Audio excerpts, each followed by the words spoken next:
Hello, everyone. Welcome for another stream. We're back again. Back again. We're not Yeah, dead. It's always regular good. even. Regular Trump has weekly. not kidnapped Ellie. Don't worry, he cannot find the Sure. Netherlands on a map, so I'm safe. Yeah, we were talking about that before the stream a little bit about him wanting to buy Denmark and Greenland and what and how funny it is. It's It's funny for New Zealand, but for me, it's just very annoying that he's just kind of dumb. Look, no, it's because you guys wanted to buy Greenland. Who? The Dutch supremacy, Ellie, right? The Dutch Nah, supremacy. You're gonna buy Greenland. You're gonna nah. do Greenland purchasing. You've been saving some money, right? Yeah, in my savings account. I don't think. Yeah, you can buy Greenland. It'll be great. Or maybe buy a vacation house, and that will be the extent of it. Yeah, you buy a vacation house in Trump Land when they rename it to Trump Land, right? Oh, yeah, and he'll have golden statues of himself everywhere. Oh man, Imperium of Man, but yeah. Maybe if Denmark just sent a statue that is 1 meter taller than the Statue of Liberty, and it's a statue of Trump. Yeah. Then it will be fine. Trump. Oh man, it's so silly. But yeah, nah, just fucking. But yeah, no. Other than that, not too much going on. Yeah, second week of actually from in the new company. Naretsu, I've sent more mails in these past 2 weeks than I've ever did before. People use mail? What? What? Mail? Well, when you're on the factory line, Naretsu, you just do the thing that comes in front of you, just delivered straight from the machine itself, and you do a test. And then suddenly it turns into drones, and you're confused. And now I have meetings. I do emails. I've contacted external parties and kind of represented the company from, hey, can you give me a price quote for these items? It will be sent to you early next week. Yeah, sure, fine, all right. This is the numbers that I'm going to send over to you, and you're going to give this to me when it's done. And then I'm going to mail, hey, I see something strange over here. Can you do that? Oh no, you have to do some. Oh, sorry, you have to get somebody else. All right, can you fix it? Oh, I don't. Yeah, no, I'll ask somebody else. All right, who is he making a decision about this? I need a decision. Oh, that's me. Can I get more information? All right, here's your more information. Here's some extra information. All right, I'm going to ask somebody else to for the decision.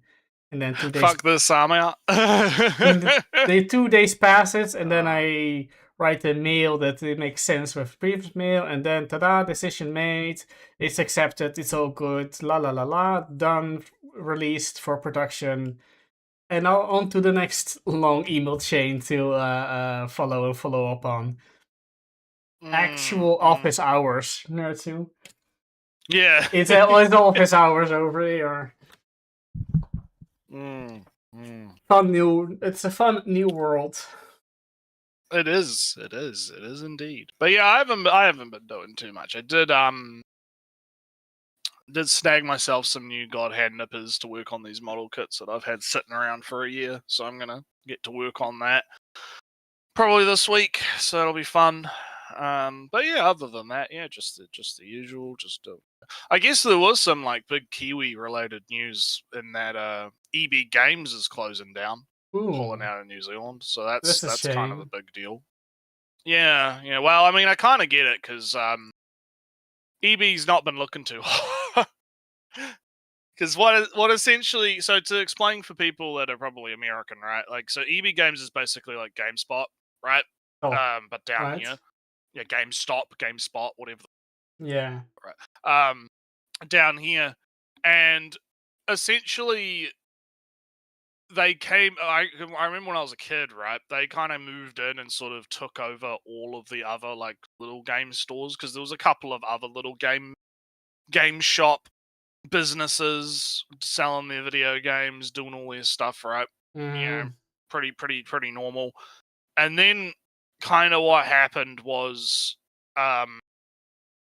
essentially, yeah. Oh, I used to have EB Games in the States. Oh, yeah. So you'll know what I'm talking about. Basically, what's happened is over the years, right? Because everything's kind of like moving towards, digital distribution and whatnot. They tried to like pivot into like merch and selling like drink bottles and Disney stuff and Star Wars stuff and all that kind of like merchy kind of stuff.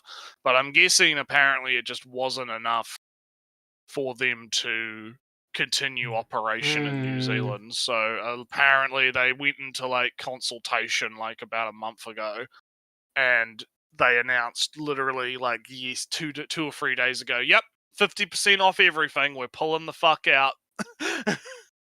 So yeah, I mean, it's a shame because for most game stuff, right, other than just PC games, I do want a physical store. I don't want to buy my Switch. I I agree. don't want to buy my.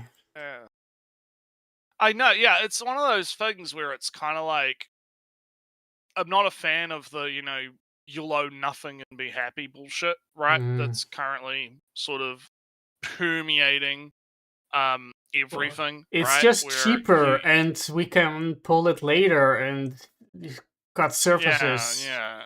Yeah. I mean, Anthem actually. I mean, I know that game wasn't that great, but Anthem got shut down recently. Have you seen by any chance that massive video that the was it executive director, chief director? I don't know. I probably haven't. I'd have to. No, there's like lead developer, head executive producer of the game. He came in like 9 months before the game released, so he came into a fire, and he first had to figure out, is there a fire or is this just smoke? And then he just discovered how terrible things were slowly as the months crept by and deadlines came ever closer, and still he was discovering more stuff that was broken and unfinished. So yeah, I have heard the development. Yeah, I have heard the development cycle. Bit of fucking cluster. I have heard that side of it. Kind of does make sense. But yeah, it's one of those things where it is a sign of the times, and it is kind of sad. But at the end of the day, right, it's kind of like, if they can't be profitable and they can't sell enough, if people just aren't fucking buying shit. I mean, I can't actually even remember the last time I have bought shit from them personally, like honestly. So I did buy from my local game store up until they closed. It wasn't me. I was buying stuff every You're single-handedly keeping that fucking store alive. It wasn't enough. I couldn't be Atlas carrying the entire chain in the Netherlands all by myself. It's because you've got like digital kind of cropping up. I mean, I don't buy a lot of games in general a lot of the time because I'm very frugal with my money anyway, right? So I'm not buying shit often anyway. I'll wait for a Steam sale, right? I'll wait like fucking 2 years for like a Steam sale and buy a game at like 50% off rather than buy it right when it comes out. I'm that kind of guy, right? But when it comes to like, because I think about back in the day, right, when it was like, buying pre-owned stuff was really cool, right? You'd go in, you'd have your original Xbox like I did, and you'd check all the pre-owned games, and you'd be looking like, I'd kind of have this thing where, I'd rent games a lot, right, from the video rental store, which is another thing that has disappeared with, the advent of digital distribution. Yeah, right? but that's I would, I'd rent the game, and I'd play it for like a weekend, and then I'd go to the EB Games and I'd look for the pre-owned one because that's the cheaper one, right? And I'd try and get it pre-owned so that I could own it, right? And so that kind of thing just doesn't happen anymore, and the Zoomies are never gonna know what that's like, right? The Zoomies are never gonna know the joys of that kind of shit because it's all fucking online now. So No, it's not to bringing stuff back because this is a preamble, not a pre. post-amble. Yeah, whatever. Nah. I'm just annoyed at Trump right now because this Greenland stuff, Naretsu, this Greenland thing of sending a few soldiers to Greenland was communicated ahead of time with the United States. Hey, we're doing this. Right. All right, you're doing this.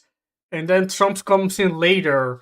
Oh, I don't like this. I'm going to put tariffs on you. Oh, don't let the Trump derangement syndrome consume. Well, I think that Trump is not. rather more deranged than in this situation, so don't worry about that. Oh God. But yeah, no. So yeah, EB Games. Yeah, Game Mania, as it was called here.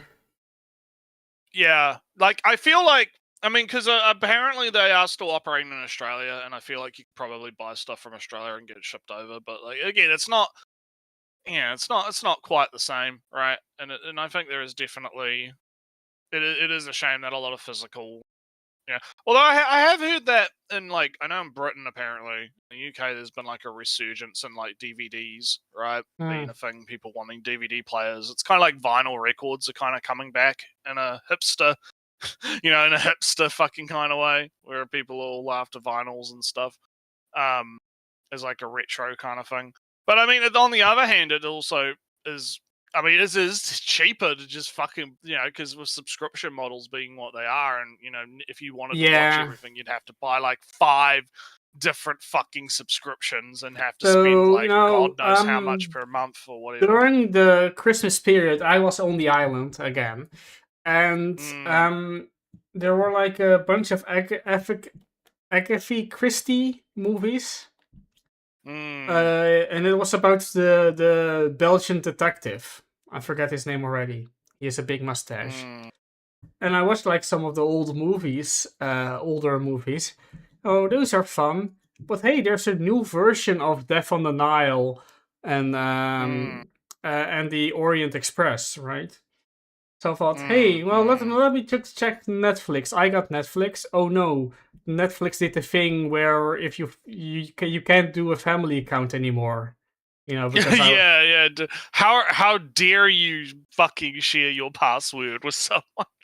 How dare you? All right, so I was kind of annoyed at that already, and then I discovered that Death on the Orient Express and Death on the Nile are on a different streaming service, and then I'm not going to. I wasn't even in the mood to give Netflix any money, but now I have to go to another streaming service. I know it's been a while. Oh, I'm sorry, I just joined the watch to give video autoplay. I'm not going to. I'm going to pirate it somewhere. I'll get it somewhere, or I might just buy the DVD. Because I was kind of looking into this too, because I was like, I kind of want to watch the Rocky movie. Not Rocky, it was Rambo. I kind of wanted to watch Rambo. It's the same actor. I kind of wanted to watch Rambo, and so there's a website for New Zealand, like Flix or whatever, where you can it actually aggregates and tells you where everything is, right? Yeah. So you can search what's like at the movie theaters, because it was originally for like movie theaters, but they have like a streaming guide which is like, where is all of the different shows or whatever, and so you can see what's streaming, and they're all on like fucking Neon or whatever, or some other streaming service that I don't give enough of a shit to fucking get, right? And so at that point it is like, I'll just fucking pirate it from somewhere, right? Because it's like not gonna fucking sign. Like the only reason I have Netflix is because I get it through my internet plan, right? If I wasn't getting it through my internet plan, I wouldn't be using it, watch it anymore. I'd just pirate it from somewhere. Because I was watching that cooking show, that Culinary Class Wars cooking show. That's really good, and that's fucking fantastic. Fun cooking show, really good. Big Korea, very Korean. I found out about apparently this thing called edible bird's nest. Huh? You ever heard about edible bird's nest? Never. It's like this highly fancy posh ingredient that's made out of bird saliva. because All there's this right, not the specific type of strangest thing. birds. Yeah, well, there's these birds, right, in Asia, right, and Mm-hmm. China and in Korea, and they live like in the coast in these like rocky outcrops, right, in these Yeah. caves.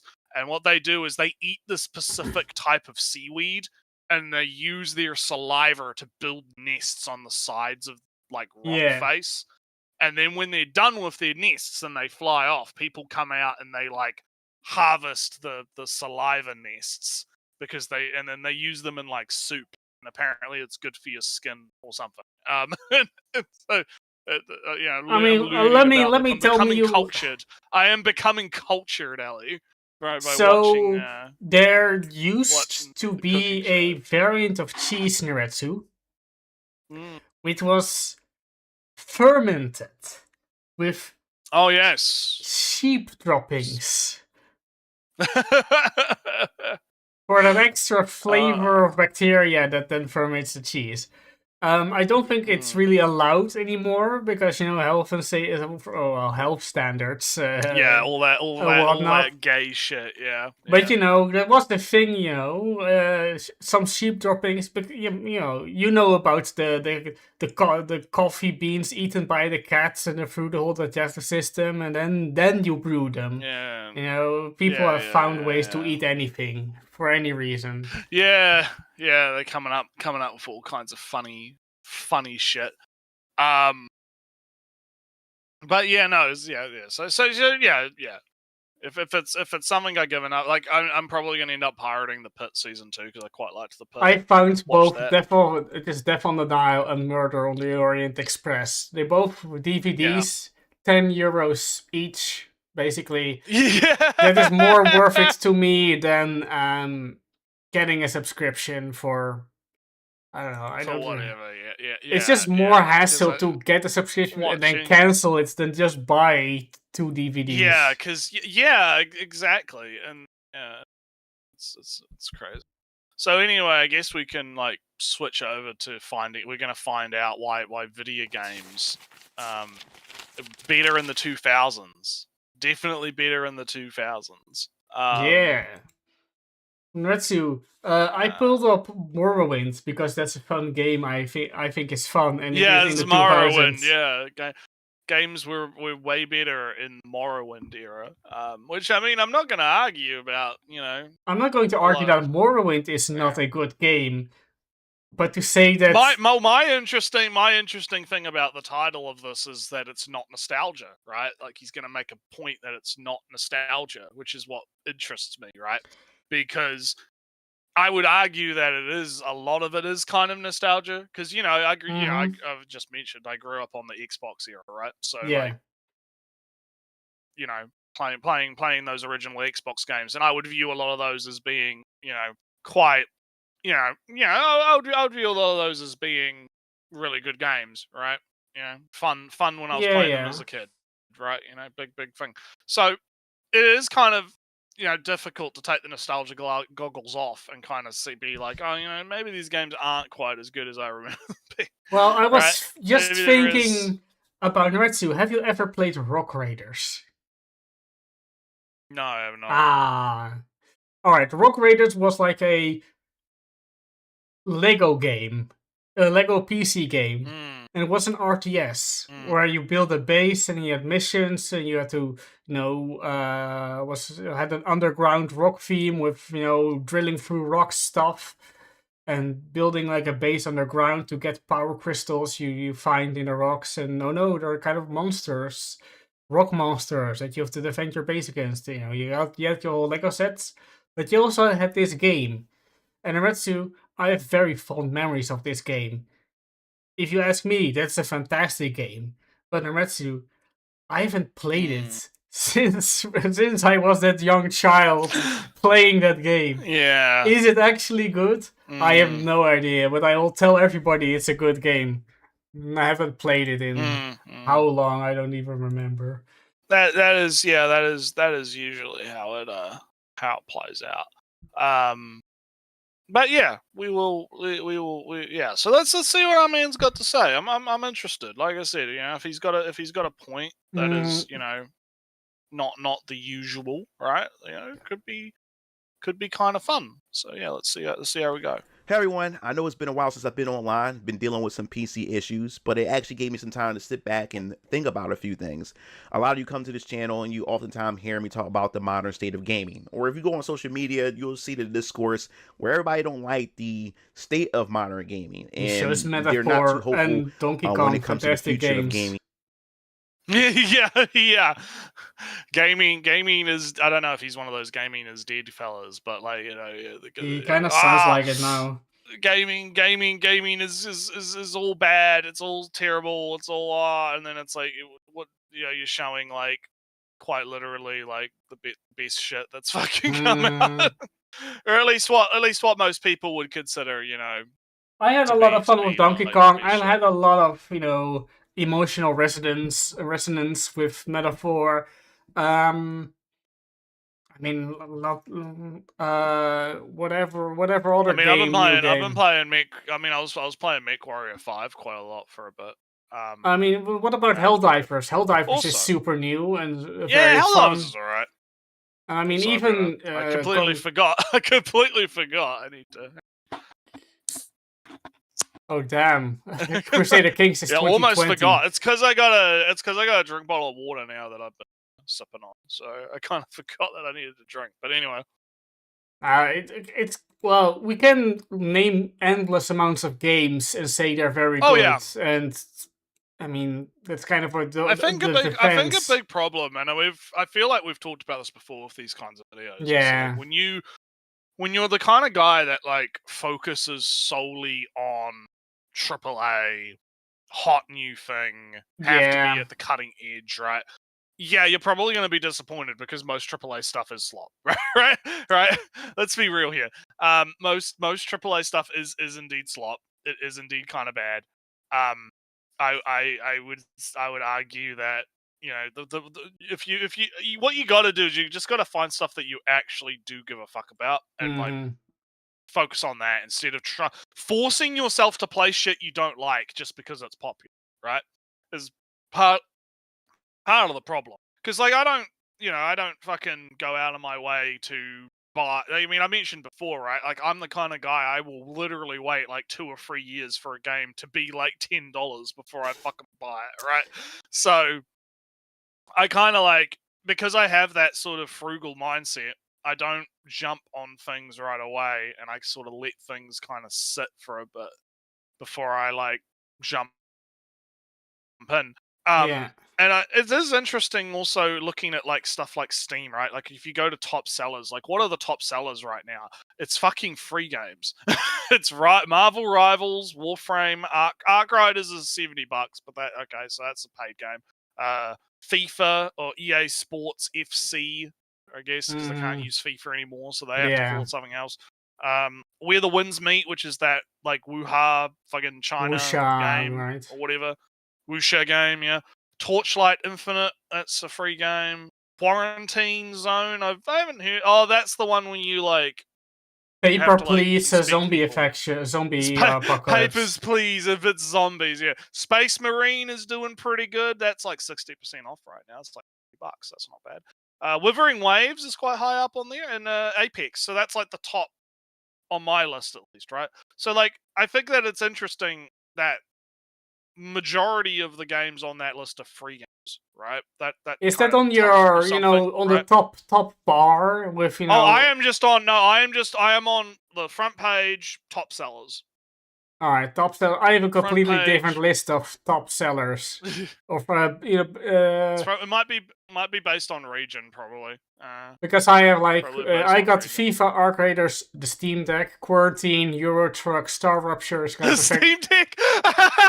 Yeah, Steam Deck, Arc, Avatar, Frontiers of Pandora, because it's €20 now. RV There Yet, and GTA 5 Enhanced.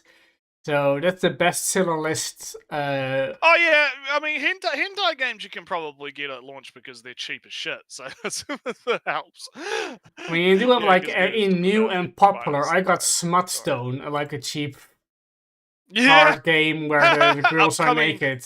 Popular, up and coming. Yeah, you got going viral virtual co-working. Yeah. Snooper.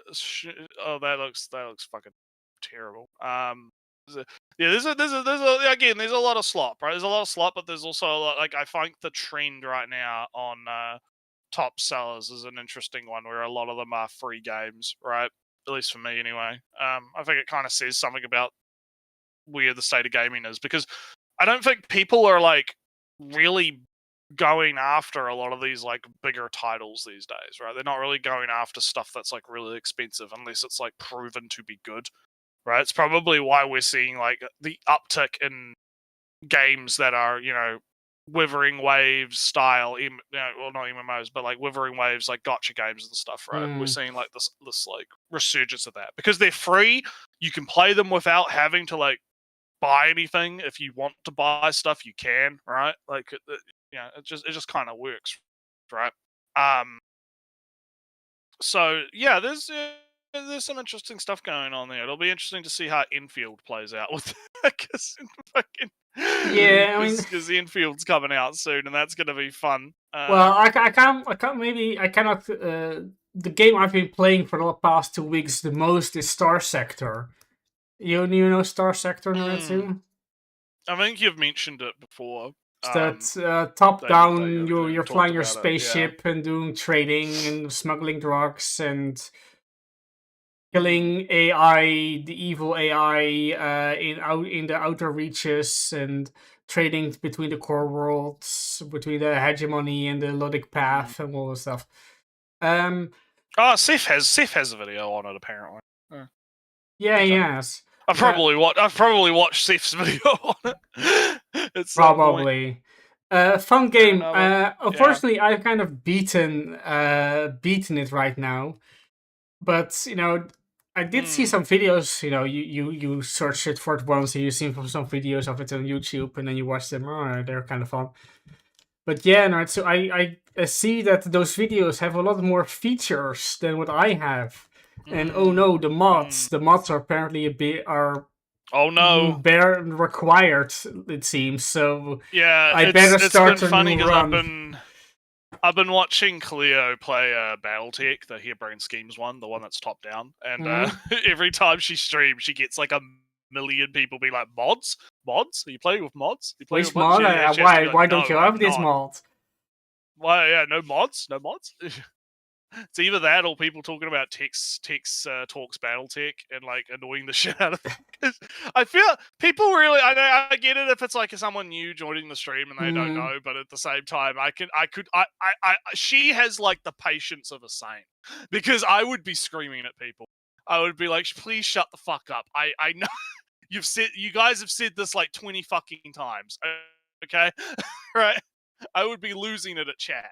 I would be telling them to shut the fuck up. Like, goddamn. I understand because you like. Yes, I have heard about Tex Talks BattleTech. I am not playing with mods because I want the vanilla experience. Please read the fucking thing or whatever, right? Like, I would lose it. I would fucking lose my shit.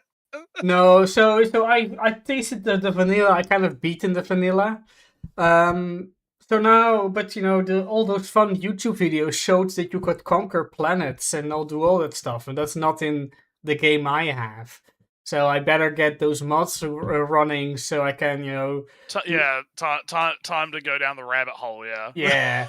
Well, maybe later because I finished this game, and although this game doesn't really have an ending, I finished it. Nothing can really hurt me right now, so I'm done.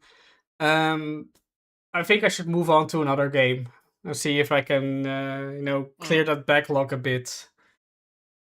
Yeah, and as Gouda kind of talks in the chat, like the cost of games going up is really like a big factor in this. You know, like $80 USD game is like 110 Canadian before tax. The 110 Canadian is like New Zealand. It's like like AAA games are like 100 to 120 these days, right? And it's like I could buy that, or I could like fucking buy something that's like 5 years old at like $20, or I could just play a free-to-play game, right? You know, like, yeah. Well, I mean, but anyway, just one last thing, right?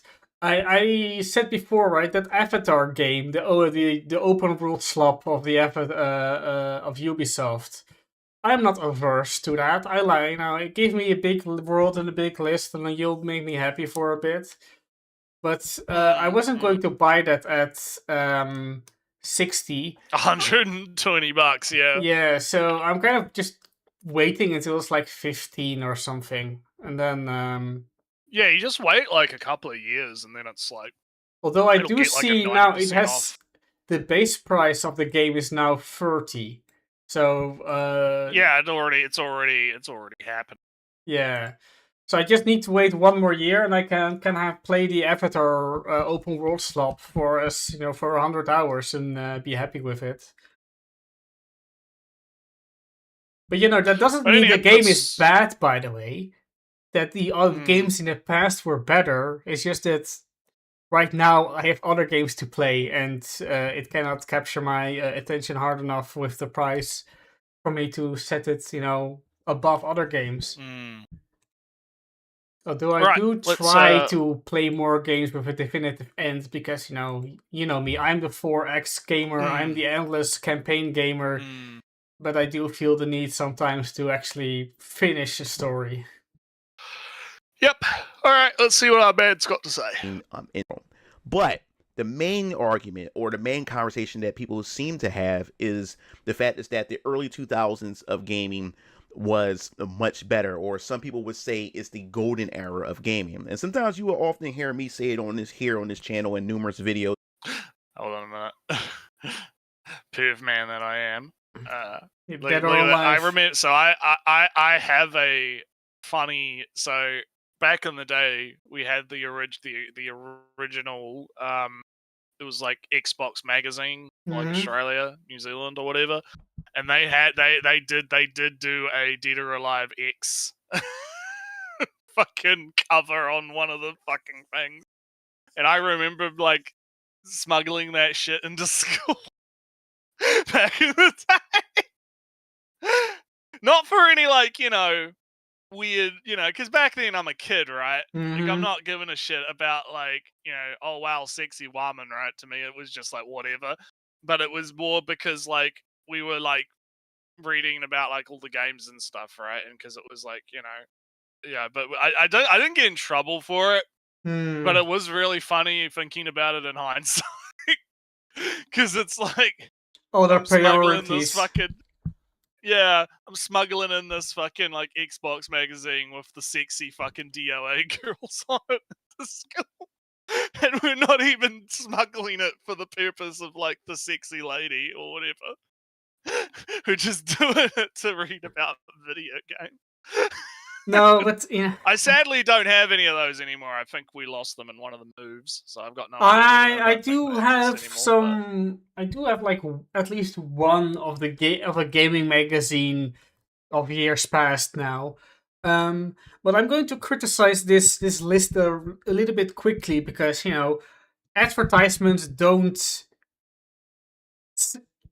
aren't a culture, to put it simply. Also, 1, 2, 3, 4 are of the same magazine. And it's all Japanese too. And it's all and the 1, 2, 3, 4 magazines are all for Xbox. And there's like one Sega Saturn one down there. Yeah, but just to say or I don't that know. this one Japanese game for the Xbox is going to show up more in the one saying, Japanese magazine for Xbox. But I'm not gonna. This isn't really Video Man's fault, because he's probably he's pulling up people that are making the claim, right? Yeah. He's pulling up people that are saying, "Oh, back in the 2000s, it was so based and so cool. We had sexy woman or whatever." When it's like, yeah, okay, yeah. But Naretsu, these magazines in your Japanese konbinis have sexy women on the cover, because it's just fine. Yeah, fine. so it's not a problem. That has nothing to do with the gaming culture. That is just put sexy women on cover. It grabs attention. Doesn't matter how relevant it is. Josh in the chat brings up the Brown Dust 2 situation. I am aware of the Brown Dust 2 situation, but it has kind of resolved itself now in a good way. So it's pretty much over. I don't know if you heard about that. Absolutely Elliot, not. the Okay, so TLDR, right? Right. Brown Dust 2, very sexy game, very big gotcha game, very Mhm. big sexy. They are pushing the boundaries of what is allowed on the fucking Play Store. I'll have to link you like something that I linked to Mandark the other day, where like they've got this new character where she gets put in one of those like tentacle tubs or whatever, and like it is very heavily Trapdoor. implied. Yeah. All right. Yeah. It is very heavily implied she getting fucked, right? Mhm. She getting fucked by those tentacles. It is not even like fucking questionable, right? It Yeah. is beyond. It is totally irritating, right? So this is just context for the kind of game it is, right? So they've been trying to get onto Steam, right, Mhm. for a while, and the first time they got fucked was their own fault because they went onto Steam and they were doing a thing where it was like, oh, Oh, if you you give said us a this bunch last of wish week. lists, They yeah. But this gotcha leads into the rewards. net because it's more because it's continued, right? It's continued, Mhm. right? So they were like, yeah, if you give us all wish lists, right, we'll give you gotcha rolls or whatever. But that is against Steam's policies. They have policies against like pushing the wish because like wish lists for people that don't know, wish lists actually matter a lot on Steam. I've talked to Logic about this, Lude Logic of Critical Bliss, right, Mhm. publishing, right? And he's talked to me about it, and he's actually like showed me the data and like the Steam. It's basically like the YouTube algorithm for Steam.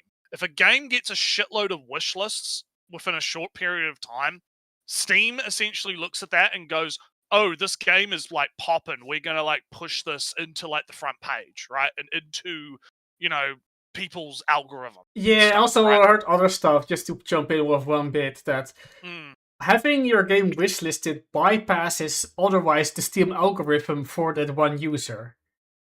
yes. That's the other thing too. So it is very important, right? So if you have a game that you want to support but you don't actually want to buy it right away, just wishlist it, right? It does actually help devs quite a lot to Mhm. wishlist games, especially if they're smaller, right? If they're smaller devs, it actually really does help them. So Brown Dust was basically, but they have rules around people, like, because devs obviously know this, and so they have rules in place that are to stop people abusing the system, basically, Yeah. right? Like, you can't do algorithm shit. So saying, oh, if you give us, fucking wish lists and we'll give you free in-game content, that's against the rules. So they Mhm. got slapped for that, and I feel like that's justified, right? I think that's justified, right? Um, because initially everyone thought it was because of the content of the game, because obviously, but it turns out it wasn't. It was because they broke the rules, and I'm kind of Yeah. like, yeah, okay, fine, that's fine. But then they come back, and then they get slapped again for the content of the game, Mhm. right? And my theory on this, on Steam's end, right, because there's a lot of stuff. At least before they made the most recent like announcement about it, was because they had gotten slapped for the wishlist thing. Steam is like got a vendetta against them, right? And is like watching them more close. I think that if they hadn't have done the wish list thing, I feel like Steam would have probably let them on the platform, right? Yeah. Without censoring anything. But because they kind of angered Steam a little bit, right? And I don't want to like act like Steam is like an entity, right? Like it's a single It entity has because obviously faults it's a or company, right? anything. It has thoughts, right? But like, you get what I'm saying. It's more like they kind of got scrutinized a lot more, right? Mhm. Because they had broken the rules previously. They And know so that was my initial they know thought. the name in the office. Yeah, pretty much. So they got slapped again, and so they come out and they were like, "Okay, guys, we're gonna censor the game. Here's like, we're getting rid of all the lolly, we're getting rid of a bunch of stuff, right? We're gonna have to censor a bunch of things, right?" And I mean, I wasn't following it too closely because I don't play the game, but I was obviously catching the strays on Twitter, right? Mhm. My grapevine was talking about it because it is a subject that I am invested in, the censorship stuff, right? And everyone was pissed about it. Fans were really pissed about it. Everyone was really mad because obviously, they had for the longest time as devs been like, no censorship, no censorship. We're not going to censor the game. We're anti-censorship. We're Yeah, big, yeah. whatever. And then here they are censoring the game, and the backlash was so immense that the happy ending to the story, I guess, is they put out a statement where they basically said, yeah, we fucked up. Right? We fucked up. We're not going to censor the game anymore. We're reviewing all the changes. We're going to give you guys a bunch of free stuff. And we apologize, and they kind of hinted, they didn't, this is the part that's cut for me, is we really need devs to just flat out fucking say what the problem is, right? Because they hinted that it was country related, right? That it's got something to do with, local laws in certain countries. And I'm like, which countries? Fucking name them. Fucking shame them. Fucking name and shame. Name and shame them. We gotta because how can people organize, right? To let's say it's the UK, right? If it's because of all the recent stuff going on in the UK, if the UK is the problem, how can people organize to change the laws and vote for people that are going to change the laws or whatever is causing the problem if people don't know what the fucking problem is, right? People don't know where the problem area is, right? So that was kind of cucked, right? But they have basically said what they're going to do is they are looking into maybe doing alternate versions of the game in different regions based on locals or whatever. They're going to have to look at doing something like that, right? But they have very, very specifically said, yeah, we're not going to censor the game if at all, for everyone, right? And yeah, like Good is talking about with the Blue Archive guys, literally dismantling the Koreans ratings board because they fucked them. That's the energy that we need. But I think a big problem is we can't create that energy when we don't. You need to know what your enemy is, right? You need to know what the actual problem is before you can solve the problem. Because a lot of the time, okay, a game gets censored on Steam, right? And people will think, oh, it's Steam's fault. But it might not actually be Steam's fault. It might be Visa's fault, right? Like what happened a while ago where everyone was going off about Visa, right?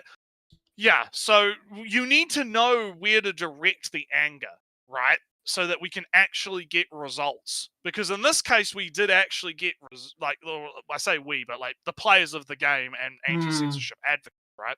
We got results by putting pressure on the devs and kind of being like, yeah, no, this is fucked. Don't censor the game, right? Another thing is why would you even want to go on Steam? I mean, there's different arguments about things, right? But to kind of long story short, it's a story that has a happy ending because the devs listened to the fan base and were like, yeah, no, we're not going to censor the game. We're going to stay true to our original vision and our beliefs, and we're not going to fuck around, right? So Noretsu. So yeah. Noretsu, on country-specific censorship on that talk, that OP that I briefly played with the metal lyrics on the otherwise anime OP thing that I played on stream, that video did get blocked in one country. Oof. And Noretsu, do you know which country that is? Which country, Ellie? Which country got us blocked? Which one? Russia. All right. I think they have other things to worry about than this one video. No, Ellie, you don't understand. Going after this anime OP song is super important. We need to make sure the kids don't listen to the rock. Yeah, OP, metal rocks lyrics. Yeah, you don't understand. You don't understand. It's but yeah, no. So yeah, the Brown Dust 2 situation, it is interesting, but like I said, I don't play the game, so I don't really have that big of an investment in it in general.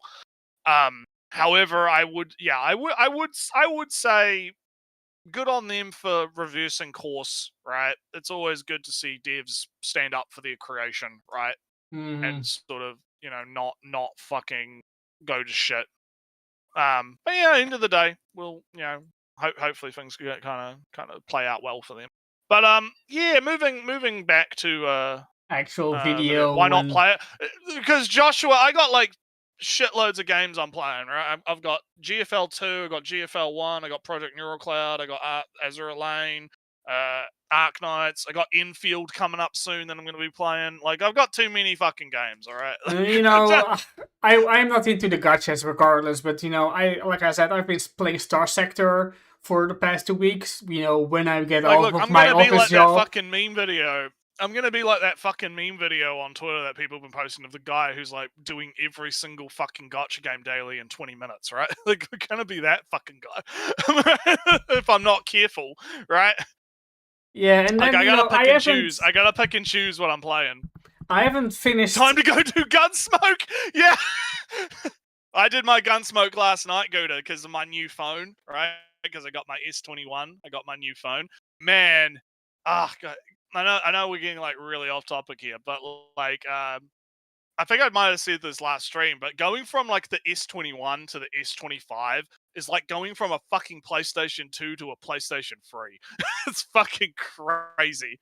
It's fucking insane. Like, the PC is like a PlayStation 6 or whatever, and like, yeah, my phone is like a PlayStation 3 now in terms of what it can pretty handle. good It's fucking PlayStation great. 3. You're not Dude, that's Snapdragon. If you can get a phone that has a Snapdragon Elite, like 8 or whatever, I know that the Samsung ones are specifically tuned for Samsung, so they actually run a little bit better than the default one that other phones get. But if you can buy a phone that has the Snapdragon 8 Elite in it, that thing will fucking like breeze shit. Like, I can solid 30 FPS GFL 2 on that thing at like the default settings that it sets it to when you load it up, right? It just fucking runs that shit perfect. It's crazy. It's fucking insane. Yeah, and just to give my list right, playing Star Sector for 2 weeks. I haven't touched Terra Invicta well, it got its 1.0 release, full release. I haven't played it. I only played the preview, the versions before it. I bought Europa Universalis. I still have to learn that game. I've neglected, I suppose, my Helldivers a little bit. Then I haven't touched my Switch at all since Christmas, so I haven't finished Metroid. I still have to finish Xenoblade Chronicles X. I still have to, maybe do some more of the Hyrule Warriors Age of Imprisonment. I'm, so many games, and as the hypocrite that I am and the backlog filler that I am, I'm talking about buying that Avatar game with another 100 hours. It is what it is. You pick your games. Yeah. It is what it is. It is what it is. But yeah, anywho, let's get back to our video, man. Let's hear about the 2000s. You hear me say it on this channel in numerous videos, or even in my live stream discussion, and I really want to pretty much take a deep dive into that. Now, I want to be clear and upfront with you guys. This isn't nostalgia. This isn't me saying that older games was just magically better, but this is pretty much everyone reacting to how games was much different, especially back then. And that difference didn't come from age or even memory. It came from how the industry was structured at the time. So instead of romanticizing the past, what we're going to do is we're going to talk about the incentives, the expectations, and the design priorities, and why those differences still hold up to this day. When people say the 2000s were the golden era of gaming, they're usually not talking about graphics or nostalgia. They're talking about how games felt to engage with. I mean, the 2000s were the infamous 7th gen, right? Yeah, so it's like Xbox, PlayStation 2, original Xbox, GameCube. No, it's a 6th gen mostly. Well, 6 and 7-ish. So currently we're at like 9. Anyway, we're still like we are at the tail end of the PlayStation 2 and the start of the PlayStation 3. We're talking about the original Xbox, and we're talking about kind of GameCube and like DS or Game Boy SP kind of games. If he's going to talk about how games got sequels after a year or two, yeah, that's true. it takes like 7 years to get a sequel these days. If you're lucky, you otherwise you'll get your game after it's been announced for 7 years later, like Metroid was. But that's if he's going to say something about that structure of. See, my release and problem here iteration? is this kind of feels like vibes a little bit. Like, not like because I get what he's saying, right? Because I do agree, like back in the day, game design incentives were different, right? Yeah. I do think that there has been a corporatization and a like push from upper management of like these big. Again, if we're talking about like big companies, right? If we're talking about big companies, right, they're obviously thinking about, okay, how can we make the most amount of money in the least amount of time, right? And in order to do that, they're going to be doing shit like, oh, we need to fucking have microtransaction battle pass free to play, you'll own nothing, be happy, digital distribution, blah blah blah blah blah blah blah, right? Whereas back in the day, right, it was you made a game, it got printed on the disc, and then that thing went out, and that shit's not going to get fucking patched, right? Yeah. Most people didn't even have fucking internet connection that was worth even a little bit of a shit back then, right? People weren't even connecting their consoles to the internet, right? For the most part. So, there obviously are differences in general game design between these like two eras of games. There was this one game for what was it, Skyward Sword. It's a little bit later, maybe like just outside of the 2000s. But that game had a bug that meant your game would get soft locked. Your game would be unable to be progressed. And the Wii wasn't really of that. It had a virtual console, very neat, but it wasn't really about that digital distribution of game patches and content. So you had to send your Wii over to fix the save file. Oh fuck yeah! But like, so again, I feel like, yeah, I get where he's coming from, but it does feel like a bit of a vibes based argument where it's like, yeah, okay, things felt different back then, and like you're I can also agree. 20 years younger. Yeah. That's the other thing. Like, it's hard not to like fall back on the nostalgia argument, but I do feel like there is a level of this, like you need to kind of like, okay, what? Let's see what he says, right? Because he's a bit early into the argument, and maybe we're jumping the gun a little bit. Yeah, but I feel like we need to kind of see, like, okay, what specifically was different back then that you're talking about outside of just like it felt different, right? Like it feels like it was better, right? We need to get some like specifics. But let's see what we got. You bought a game once, you took it home, and that was the game. No roadmap, no season passes, no live service. Oh, look, he's literally saying what I was saying. But all right, let him cook. Let's let him cook. Pressures, no expectations to check in every week. The transaction was simple. You paid once and it respected your time. That doesn't mean that every game was great, but expectations was clear. There were plenty of bad games back then, and believe me, there were plenty of bad games. But the difference is disappointment ended when the game ended. So when people are saying that gaming felt better back then, they're not saying that everything was perfect, but what they're saying is the relationship between the game and the player was simpler. And to understand why, you have to look at the incentives. The biggest difference between the 2000s and now isn't technology or talent. Hold on, there you go. Because now he kind of assumes that this is the core of what people are saying when they say that games were better in the past. I do disagree. I think a large part of why people say that is nostalgia. Nostalgia is very powerful. It is a very powerful feeling. I do really believe that when people say gaming was better, a lot of that comes from nostalgia. So that's kind of I feel that is the majority of what. Like, I'm repeating myself. Part of it, yes, is that games would be simpler. It would be less of a hassle. But it also kind of combines with that you had 10 more hours per day to play a game. So you were through it faster. You didn't have to negotiate your game with your life, 20 years ago, or much less so. Because with all my fun playing Star Sector, at some point the clock approaches midnight, and I go, oh, I have to go to bed, otherwise I'll be very tired tomorrow in the office. That's of course a very different vibe than playing it till 3 every night and waking up just fine because you're young and can go to school later. Right. So I feel like, again, it's kind of weird because I can agree.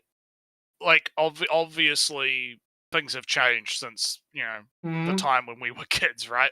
Like, the markets have definitely changed. There has been a change of incentives, and there has been, certain things have definitely, like, we didn't have battle passes and stuff back then. So I get where he's coming from. It's just, to me, I feel, because I'm trying to steel man the argument, right? Because I kind of get it, but at the same time, I don't know how helpful it is to even kind of make the point, because if you want that same kind of experience, you could go to, like, again, Steam and look for kind of these more niche kind of titles that sort of fill the same kind of niche, right, of games. But then again, if no one's buying them, it's kind of moot, right? Because if there's only so many people buying those kinds of games, then naturally they're going to start disappearing. It's kind of like what we were talking about with EB Games disappearing, right? Yeah. Like, if people just aren't buying the product, then it's going to start disappearing, and that's sad. Don't get me wrong, but I feel like there's a bit of a harsh realities of the world argument to be made here. Well, so what's 5-0 saying here? I kind of disagree on the nostalgia thing a little, Ellie. For example, I think that Chrono Trigger is great, and I didn't play it until 2021. Well, that's great. Games were made all the time. On your Nintendo, the very first Nintendo, you had great games. Super Mario, classic, great till this very day. So I'm not saying that those games weren't great then and aren't still great now. It is kind of a moot point because they're great games I think today. The difference, I think the difference is that we're talking in generalities of the entire, like, ecosystem of gaming, right? Or the entire, like, market of gaming. Like, there's definitely good games that were around back then that are still good now, and obviously everyone talks about those games, but people also don't talk about the games that kind of exist, right? Like, I think about Fusion Frenzy is one that I know people do kind of talk about, but that was one of those party games on the original Xbox that I quite liked. That was quite a fun one where you have people in, like, the little cages and Fusion Frenzy is quite good. But but no one really talks about Fusion Frenzy, right? No one really kind of talked about that for the longest time. Like, who talks about Crimson Skies? Naritsu, do you know Crimson Skies? Outside of I know about Crimson Skies. Oh. Yeah. Outside of, like, some video essayist, or because you'll have a video essayist that'll be talking about it, right? Because obviously that's kind of like covering niche kind of shit is sort of like the way that you can get views these days, right? But people don't. I get the point. I get the point. I do want to mention, maybe argue against it. It's kind of annoying to say, but there are games today also. You can, like you said, Rich, you can have these experiences today because I suppose Starfield could have been a good game, a great game. And before that, but it isn't, so it's just super popular. But Starfield is the same structure and relationship game that you had with Oblivion and Morrowind.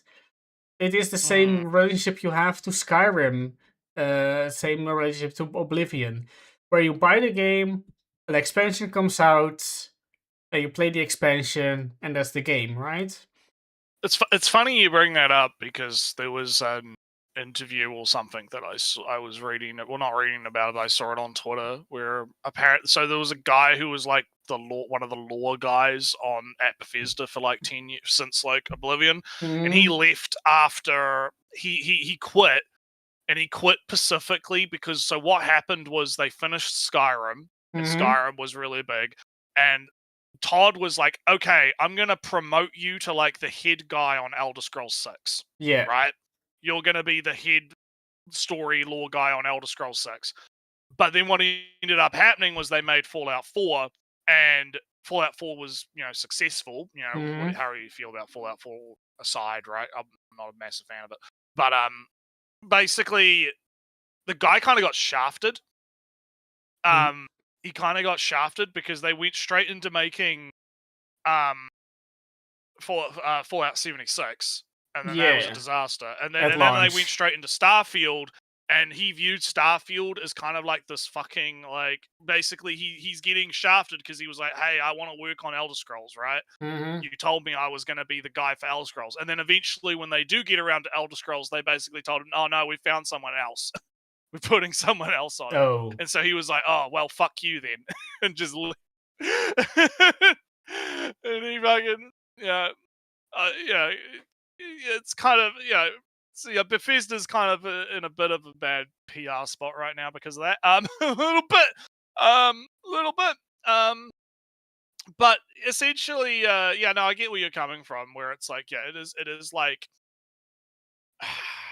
Yeah, it's hard to argue with it because a lot of this seems to be vibes. I can make analogs about. All right, you didn't have a battle pass, but you did have to buy the game yearly to keep up with the roster changes in your football, also the new songs in your Guitar Heroes. You had to keep up. Even back then, with your Medal of Honor or your Call of Duty in those early days, to keep up with the lobbies, with your Halo 1, Halo 2, those lobbies, you could still use them and people still play them, but more people were on Halo 2 when that came out over Halo 1. So that's kind of your subscription to the game genre friend group also. And so I feel that there are, not the same of course, but there are still like analogs and way to get your money. Endless microtransactions. The 2000s where there was the beginning. Remember when like, well, this is probably later, like Xbox 360 era, but remember when you had like the online pass? Like you would have to get, because it was a way that like they were trying to stop people from doing secondhand shit, where it was like, oh, you have to have like the online code with the game in order to like play Xbox online. Xbox is 2005. It's totally relevant to this conversation. Yeah. Well, 360. This was more a 360. Oh yeah, no, sorry. 360 is 2005. I mean. Yeah. So. Paying online microtransactions is totally part of this golden age of gaming. The 7th gen, the grey-brown shooter, is the part of the golden age of gaming. Although, of course, these days, 7th gen is kind of derised for its, oh, we are so mature, look how many people die in this video game, and how grey and brown it is. That is also included in this golden age of gaming. And of course, I enjoyed more World at War. It was a fun Call of Duty. But to say, it's all kind of depends on your perspective and your favorite genres. Because at that time, Naretsu, the 2000s, was kind of when the RTS died. And was like the last bit of great RTSs. And the great RTSs were slightly a few years before that. That's the golden age of RTS. Right. All right. But anywho, let's continue. Its incentive. What studios were rewarded for had changed, and design followed. Back then, a game had to be ready when it shipped. There wasn't a safety net, no assumptions that major problems would be fixed later. If a game launched unfinished or broken, that reputation stuck. Success was about how the game felt when someone put in the disc. Is it memorable? Is it complete? And would you recommend the game after completing the game? So back then, games were evaluated when they were done, not ongoing. But today, success is measured much differently. It's not about how great a game is at launch, it's about what a game could potentially become over time. Which brings me to a point. If it's an online kind of game, if a game comes out and that's it, and it sells, I mean, that's unlike Unicorn Overlord that came out like January last year. That's a game that comes out and that is the game, and I had fun with the game. Yeah, and I kind of like, I can see where he's coming from because there are cases of that happening. But it is interesting because the only like success story I've heard about that is actually No Man's Sky. Because, you know, think about that. No Man's Sky came out. It was a fucking dumpster fire. It was nothing like what was promised, right? You know, part of that was marketing. Part of that was over expectations, right? So there was definitely like, you know, No Man's Sky, big thing came out, right? And over time, though, they have kind of redeemed, right, themselves a little bit on that. They have kind of made things a little bit, you know, they've obviously got the reputation of like being the comeback king, right? Yeah. And so I can understand sort of where he's coming from, but I'm trying to think of like how many examples of that actually exist. Where, like, because most of the time, right, you have a situation where they like think what would be a good example. Let's talk about Starfield, I guess, right? Like, I haven't heard about because you brought it up, right? I haven't heard about they released like a new expansion or a patch for Starfield, and all of the problems have been fixed, and now like 2 years later, now it's a good game, right? I haven't heard that. Everyone still thinks it's mediocre and kind of shit, right? At least from the grapevine sense of the osmosis, right? So, how is that different from, oh, you brought a game back in the 2000s and it was shit, and then you told everyone else it was shit, and then no one brought it? See, it sounds to me like it's kind of the same thing, just a little bit, right? Because this isn't the 2000s, but Pokemon, the first Pokemon, is famously just barely holding together. And the only reason why you didn't notice and I didn't notice and everybody in the chat didn't notice is because we were too young to know that it was barely holding together. We can now, as adults, we can recognize that, wait, this move doesn't say what it's supposed to be saying, and the effects number and the numbers don't match up, and the effect percentile is off.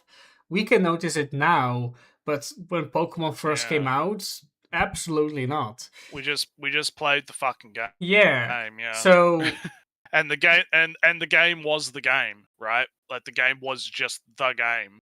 Because he's shown Nintendo 64, which is too late for the 2000 areas, but in Lego Racers, there is a specific glitch where on like the moon track, if you do a warp which is 1 green block and 3 white blocks on one specific location, you skip like 2 laps forward, so you can win the game with an extra lap, or I also whatever. I also heard about the Starfield Star Wars mod, but yeah, I'm not like I'm of the mind that, like, okay, yeah, modding is great. I love my mods, right? But I talked about modding my Star Sector. Yeah, but a game should be good without mods, right? Like, you kind of can't factor that in as like fixing. Mods shouldn't fix a broken game, right? Let's just put it that way. But in saying that, right, doesn't mean mods aren't bad, right? And so, yeah, but like, I'm using that as like an example of like, I don't actually like, even though there is the capacity now for a bad game to get fixed over time, right? I don't really hear a lot of major success stories based on that. Cyberpunk might be the only other one I can think of, because the original because Cyberpunk 2077, when that launched, it was a fucking dumpster fire. It was Not buggy. for It was, me, like, but it was that's a very story. It's not for another you, story. but for everyone else. For everyone else, it was a fucking trash fire. Especially if you were playing on consoles, right? Yeah. And you were playing, if you were playing on like Xbox One, because it was the Xbox One. Fucking what a shit name. That was back in the day, right? If you're playing on like those original, those like before the Series X and whatnot, right? If you were playing on those ones, then you would have a shit time. So I mean, they even refunded people that brought those, right? There was like a massive thing about that because there was lawsuits and stuff that were possibly going to happen around that. However, well, I don't know if it was saved by the anime, but I'm talking about like just in general, like the state of the game, because that's what the video guy's talking about, right? He's talking about like the game came out, it was pretty fucking buggy, performance was not that great, it was had its problems. But then over time, and then of course with the expansion of Phantom Liberty, it did end up kind of becoming a better experience and a better game. However, and people nowadays, they talk about how good Cyberpunk 2077 is, and they kind of whitewash and forget about how kind of much of a trash fire the launch was, right? A little bit. So I feel like what he's describing does still happen, where shit games do like come out, and every now and then you'll have like a success story of them actually managing to fix it because they have the capacity to now. But what about all of the cases where a shit game comes out and it's shit, and then it remains shit, and then it just kind of falls into obscurity because no one like actually talks about it, right? And even if they do actually go back and fix it and make it better, people just don't go back and remember it or want to give a shit about it. Yeah, right? because That's kind of my point. Quite recently, Nintendo suddenly updated Pikmin 4, like 3 years after it came out. Pikmin 4 update, and it fixed some issues players had 3 years ago today. just randomly, right? Just randomly. Same with same with the Animal Crossing, right? Animal Crossing, big hype, 5 years ago, and one kind of annoying thing is that when you invite people, you can only really visit the island briefly, and that's it, right? It's a bit clunky, the whole online thing. Suddenly, 5 years later, update. You can give people hotel rooms, so you can kind of save your location on your friend's island. So you you can have a room on somebody else's island. Sudden massive improvements on island visiting, like the big social aspect of the game. 5 years later, no real announcement. Well, there was an announcement, but no real. Hey, we're working on fixing or improving the social social aspect of the Animal Crossing experience. Suddenly, it's just better, and you wouldn't know it unless you're really plugged into the Animal Crossing or just catch Nintendo news every now and again. But yeah, it doesn't make a million people go back to Animal Crossing. It didn't for me. That's also one of those. Yeah, you can fix a game, make it better, how weirdly late it is, regardless. But that doesn't mean that people will notice it. Yeah. Space Lords? No, I'm not familiar with that one, Josh. But anywho, let's continue. Where Todd Howard during the reveal of Fallout 76, and I'm paraphrasing here, he said that it's not about how a game launched, but what a game will eventually become. And this is the current scope and the mind frame and the structure. Well, that is Todd, and Todd is That's insane. Todd being Todd, and I do agree that I don't like the idea of selling people on a promise. I'm not really a fan of that. I think that's not good, and we shouldn't be encouraging that, because you're gonna have situations where you when you sell. That's exactly what happened with like Cyberpunk and Well, that's what happened No with Man's Sky. Skyrim, because Skyrim was a super buggy game, and they just this is their mentality of their studio, and Fix it later, yeah. Fix it later, yeah. and But like, Nintendo and isn't, that's of bad. course, and Yeah. Nintendo isn't immune to this behavior. Also, they like also to update their game Yeah. 5 years later, as it is. Well, yeah, but here's the thing, right? I don't like Todd getting up on stage and being like, okay, it's not about, how the game launches. It's also just a about whatever cope, it is down the line. an answer to an It's interview. It's a cope, yeah, it's a cope, yeah. It is a cope. And that's why I don't like it, but I don't like it because you shouldn't sell people on a promise. You shouldn't sell people on, oh man, imagine what this could be like in like 5 years. It's like, no, you're selling me on what it's like now, right? Because who knows? Because is Bethesda going to still exist in 5 years? You know what I mean? That's Like, also a good question.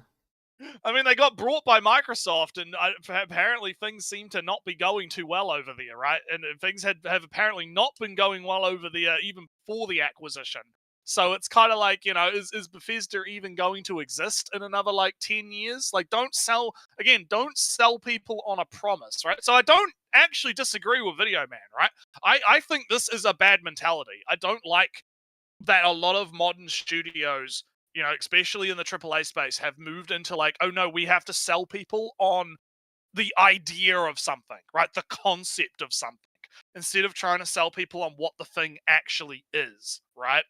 I think it's very bad because it leads to situations like, I remember like getting burnt by Fallout 4, right? Like I have that fucking plastic Pip-Boy, right? Collector's edition, super limited, whatever, because I was young back then and I fell for the hype, right? And got disappointed when I played it and it ran like fucking dog shit, right? On my pretty decent computer. So, it is one of those things where I really don't. It is bad. Like, that's all I can really say about it. And I agree with Video Man that it's bad. However, is it really that widespread in the grand scheme of gaming? If you look at AAA gaming and the big corporations and capitalism and all of that, yeah, okay, fine, that's a discussion to have. But are small indie games doing that? I mean, at least they're like a Kickstarter. Kickstarter definitely is doing that because that is I selling people on mean, an idea have you of heard something of that may or may not Dwarf exist, Fortress? right? Have you ever heard of Dwarf Fortress? I have indeed heard of Dwarf Fortress. That Yes, also has, I mean, Retsu. That game has been updated forever. That is also a very bad modern game that is just getting updates forever with the promise it will be good yeah. eventually, right? So it's funny because I was looking into this. There's this game. It's called like Dialogue, and it's a Valhalla. It's based on Valhalla, right? Or like it's like inspired by Valhalla, and it's like you're repairing like Android Woman, and you're like hearing their story. I saw it on Twitter, like the Japanese Fumatsu account tweeted it, and I thought I'll put a link in the chat because I've got it open. It looked really interesting. And I'm probably going to keep an eye on it because it's not out yet. But it looks like it's kind of got a very interesting vibe, and it's in the context of the discussion that we're having, is it going to be a case of, it comes out and then it's not exactly what it looks like it is, but the dev is like, oh, don't worry, in a couple of years it will be. I mean, early access is kind of like that, and that's, again, I've never been a fan of early access. I tend to like not buy early access games on principle until they're finished, right? Because I want to buy a finished fucking product, right? Because again, I don't like selling people on a promise that may or may not be kept, right? It's not. Well, I am not averse to buying games in early access because Star Sector is not done in per se. I bought Terra Invicta when it was not 1.0. I bought other games. Doesn't matter if doesn't really matter the title of. But I know I enjoy those games for what they offer in the moment. I'm not going to buy a game on that specific promise that it will fix issues that I have right Mm. now. If those issues would be fixed, it would be neat. But I played Terra Invicta for the 500 hours in a single campaign type games. I bought a Dyson Sphere project to build a Dyson Sphere because that's what you could do in a game at that moment with and making interplanetary logistics routes. I think that's a healthier thing to do. It's more of I do feel that more people are buying a game for what it is now than for what it will be in the future, because that makes more sense to me logically. Maybe I'm wrong. I do feel that Well, you have to remember, Ali, people do not think logically. This is the sometimes common they trap. don't. Kickstarter. People are irrational. We are irrational creatures, right? We don't. Oh yeah, don't forget your fucking Star think Citizen. rationally. Don't forget Star Citizen. I forgot about Star Citizens. Yeah. No, but We're Kickstarter irrational is creatures. where the hope is. Not really early access, I feel, at least. Kickstarter is really just a promise and a hope. Well, we'll see. We'll see how we go. We'll see how it plays out. But anyway, let's keep going with Video Man. Man, this has actually been quite a dense thing we've been chatting about. But anyway, Modern gaming means. When looking at modern gaming design philosophy, then that structure would make sense when it comes to modern incentive structure. Live updates, roadmaps, long-term monetization, those systems reward persistence more than the first impression.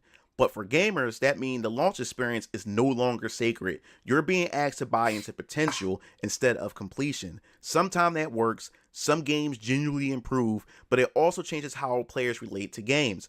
And that's where a lot of the frustration comes from.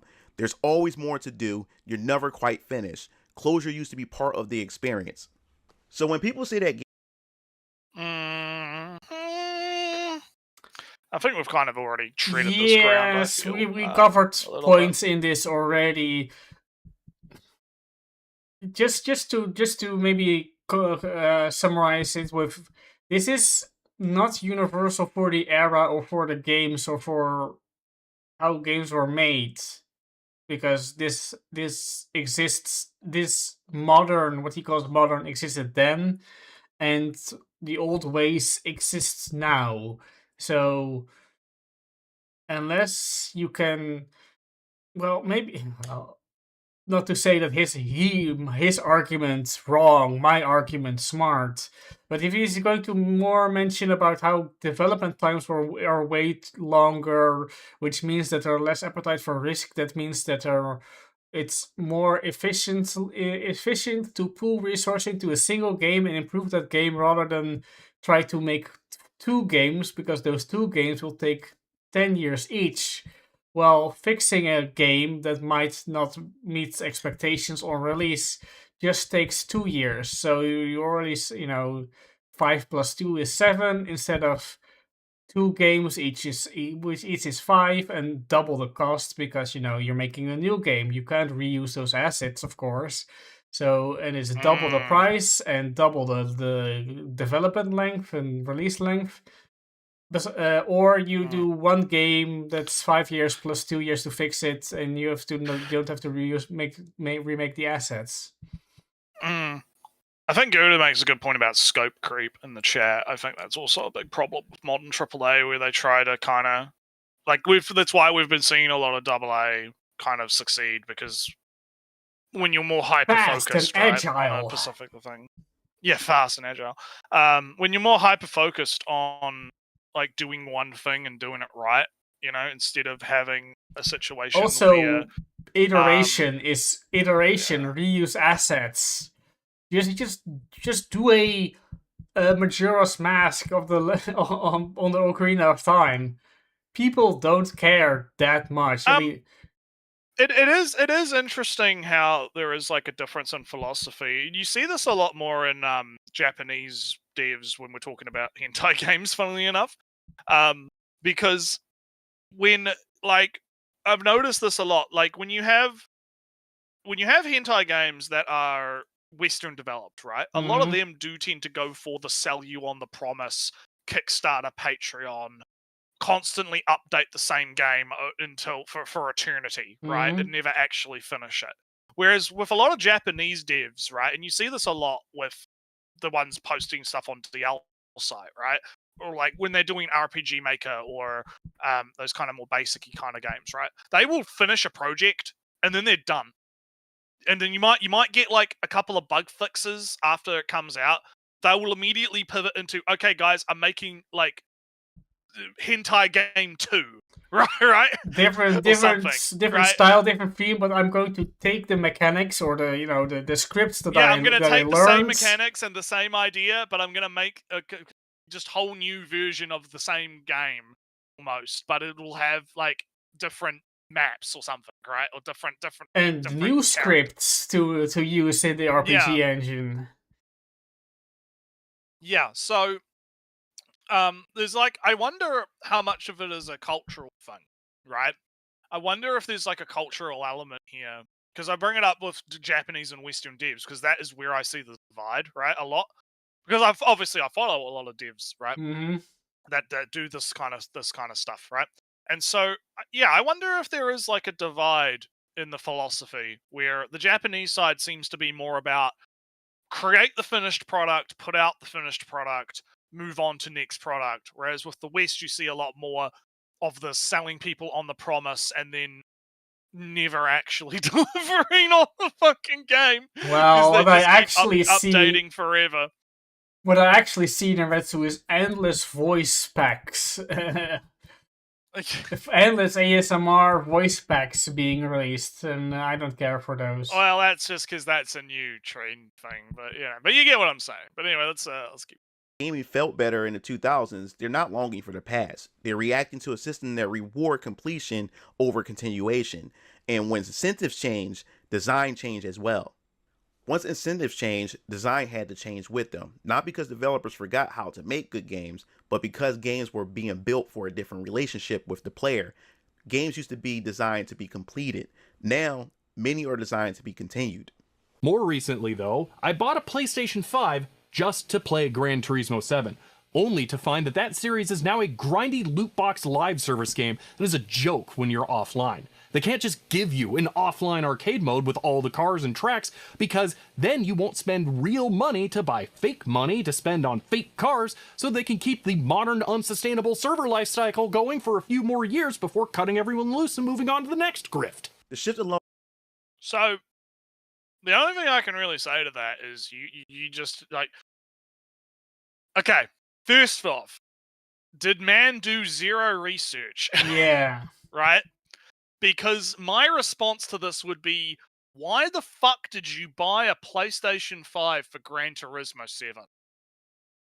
Right? Because I'm in because here's the thing, I have my PlayStation 4. I can see it. It's over there. Oh. I can see it. Thing. I can see I my got that Nintendo fucker. Switch too. I got that fucker for Bloodborne. And that's the only fucking thing that I really even used that for. And I haven't turned that thing on in like fucking years, honestly. Oh. I mean, I still have it, and I mean, if I ever want to do Blu-rays or whatever, I guess it's a Blu-ray player, right? Like, you know, but like, you know, this is kind of the thing, right? Like, I don't feel bad about with the Bloodborne thing because that was a good experience and that was fun and it's great and it's still there and I can go back to it if I want to, right? It's there, it's great. However, with Gran Turismo 7, I would have like done some research and found out before I brought a fucking entire console, right, for a game because if he imagine if he had done his research and found out that that version of Gran Turismo was fucking dog shit, right? And didn't buy a PlayStation fucking 6 just for Gran Turismo and didn't buy Gran Turismo 6, denying Sony the sale on two fronts, right? They didn't buy the game and he didn't buy the console. And instead he went back and he got whatever version of Gran Turismo was not shit. Because let's be real here, it's fucking Gran Turismo. What really changes from Gran Turismo to Gran Turismo, right? Yeah. Like, just pick one. Pick one of the older ones for a console that you probably already fucking own and just keep playing that, right?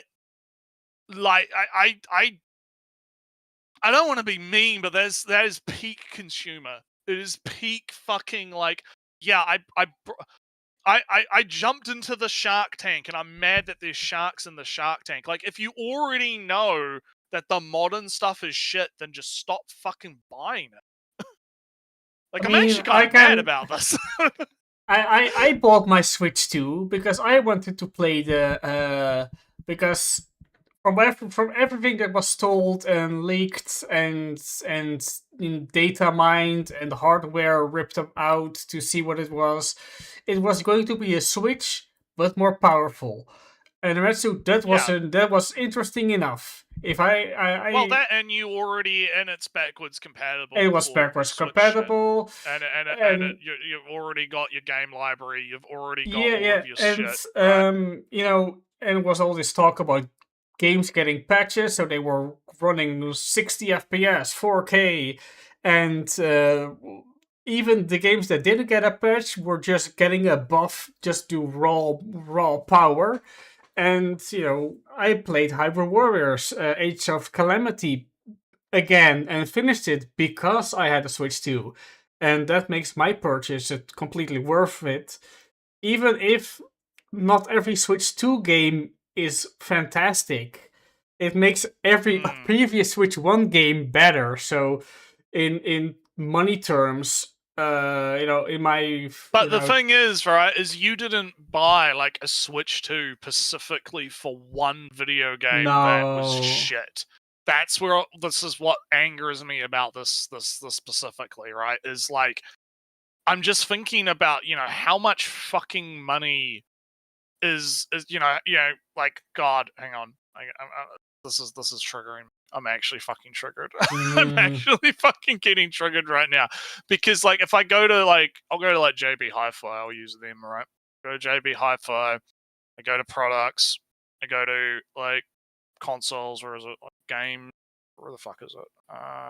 Headphones, speakers, computers. What the fuck is the gaming? There we go. PlayStation, PlayStation 5, consoles, right? How much is like a console? So like a PlayStation 5 Slim 1 terabyte is like $879 new. The Pro is like the Pro is like $1,300. It's like $1,309. That's insane. That's fucking insane, Ellie. That's fucking insane. Like, if he did he buy a Pro? Hang on, I gotta go back. I'm gonna fucking shame this guy. What fucking one did he get? Oh, he just looks like he just got a normal one. Just to play Gran Turismo 7. Okay, so he gets like a normal looking one, right? Like not a pro one. He just gets like the $800 one. So he paid $879 for the PlayStation, and then if I look at games and I go, let's see if I can find Gran Turismo on here.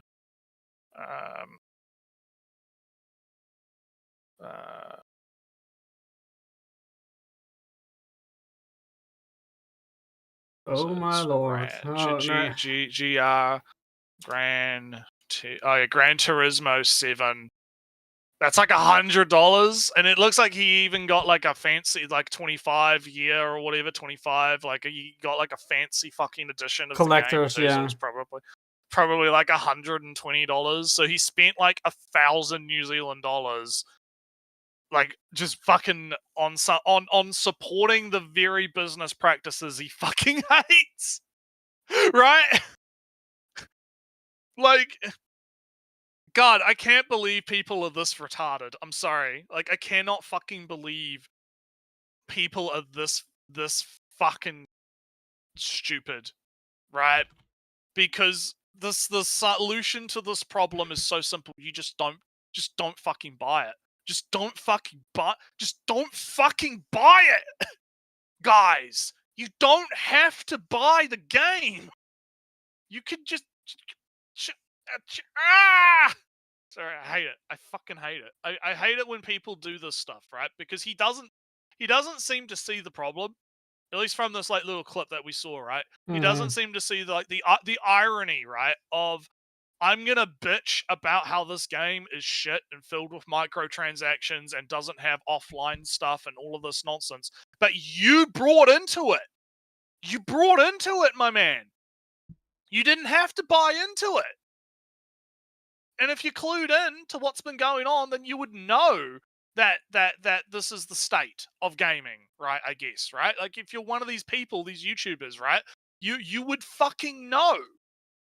So why did you buy into it? Oh, I hate it. I fucking hate it, Elliot. I'm sorry. All right, okay, we gotta move on, or I'm just gonna keep getting triggered. I'm just gonna keep getting fucking triggered by this shit because it's like holy fuck. Hang on, I'm getting back to where we were. Okay. All right, let's You're keep going. around, and these no longer feel final. They feel teased and pushed for future updates.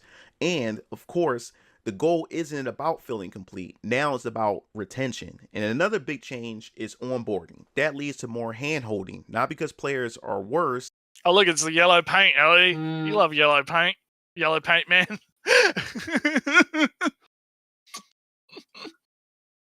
Oh, man. I don't know, because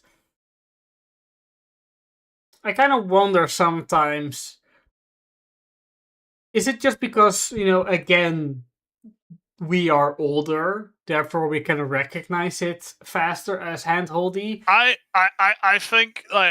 think when you look at direct comparisons, I think that in the past they did do a better job at making that kind of environmental, like, not, I don't want to say it's railroading, but like having because the whole point is that the player needs to know that you can break the box, right? Or whatever.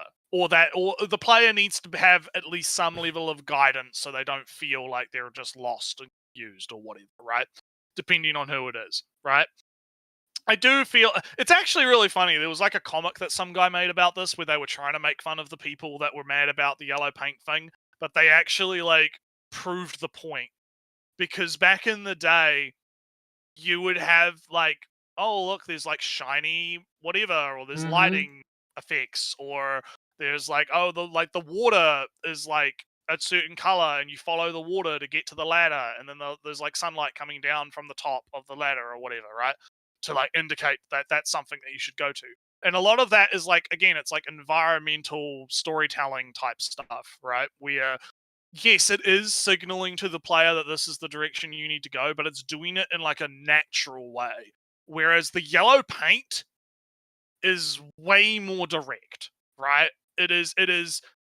Why the fuck is there a guy running around with yellow paint, just putting yellow paint on everything, right?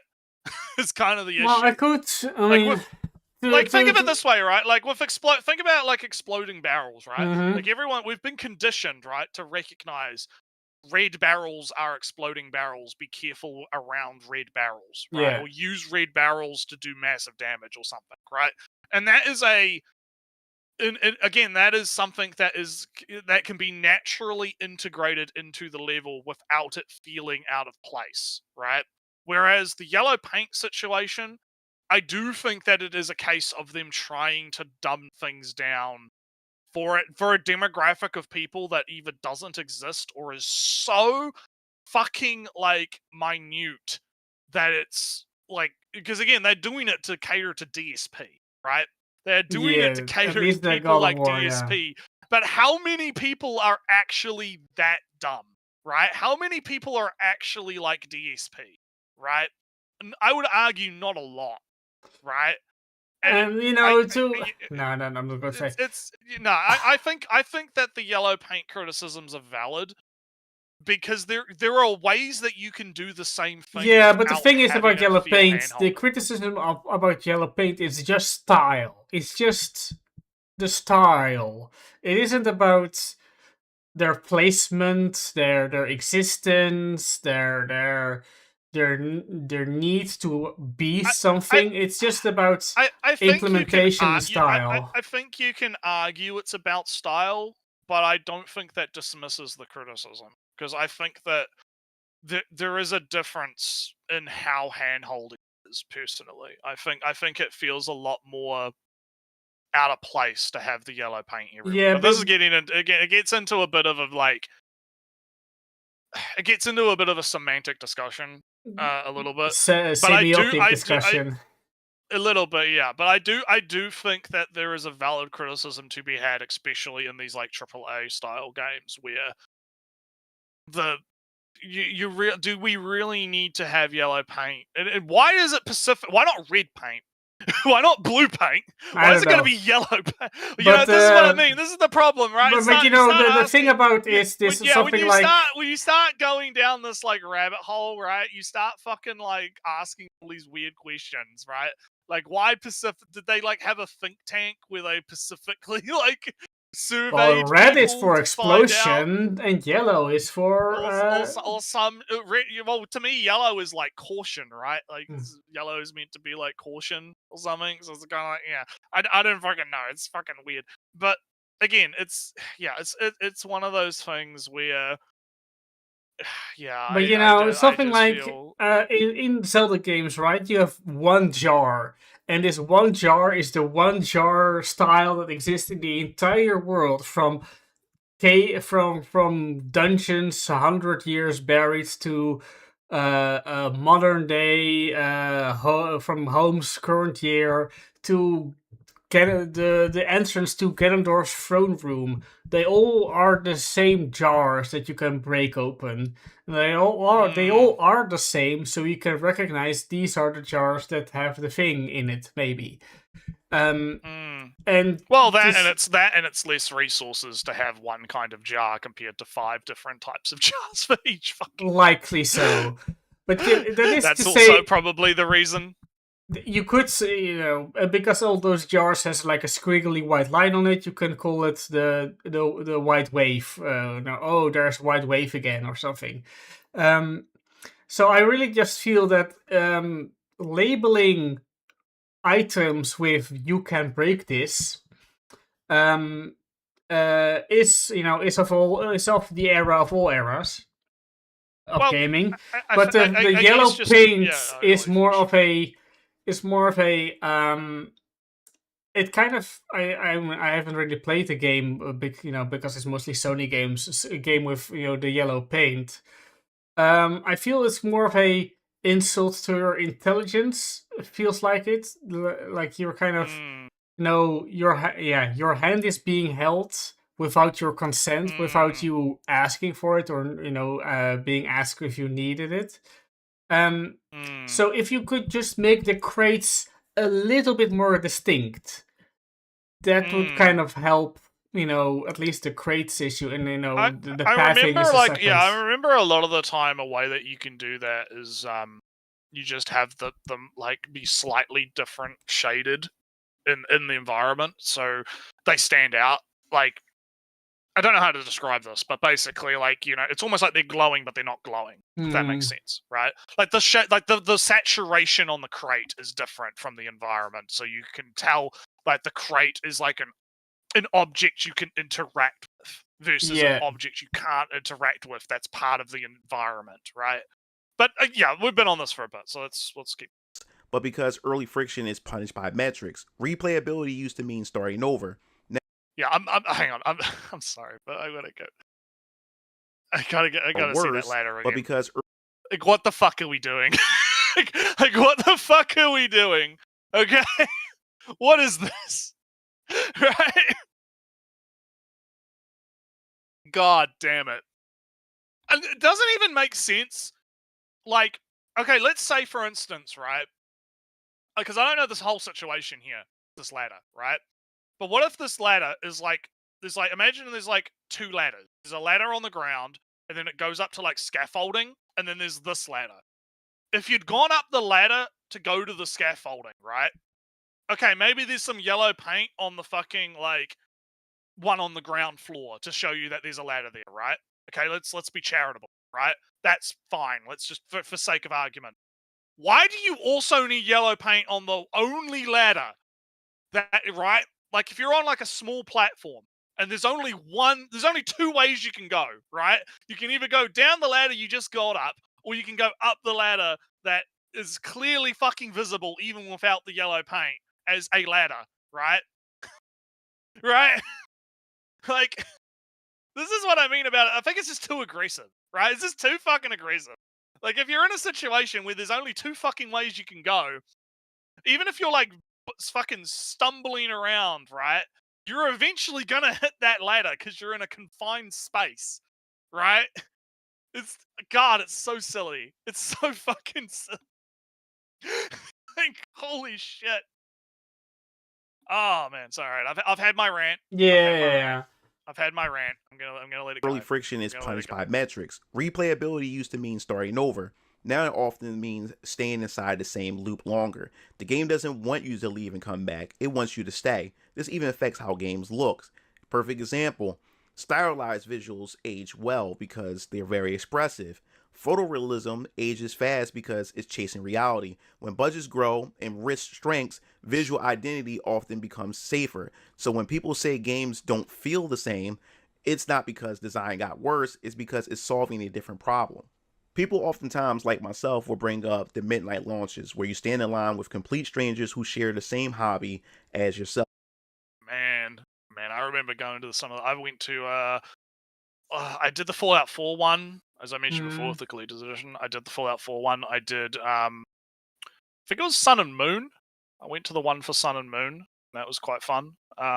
Hey, which one did you get? I got Moon. I got Moon too. Yeah, I was a Moon man. But I remember I've been to a few midnight releases, and yeah, they were always quite fun. You know, going out and chilling with some big guys, and getting in line, and I remember they had like a setup where people would play fighting games and would chill out and have a good time. It was always a fun time. But again, like that's the kind of thing that's going to get getting kind of lost because of EBs disappearing, so they're not going to be doing those anymore, right? There's not going to be a lot of places doing that kind of thing. So, but anyway, let's keep going. Which is gaming. Now, we cherish these moments the most, but not for the reasons that you may think it is. See, back then, it wasn't the fact that we were more social. It was more so that during these midnight launches, this was symbolic. It meant that all of us as a collective, as gamers, is about to experience the game at the very same time. No. And now, what do I mean by that? The thing was that this was the one and only place you could get it, so everybody went to the one and only place.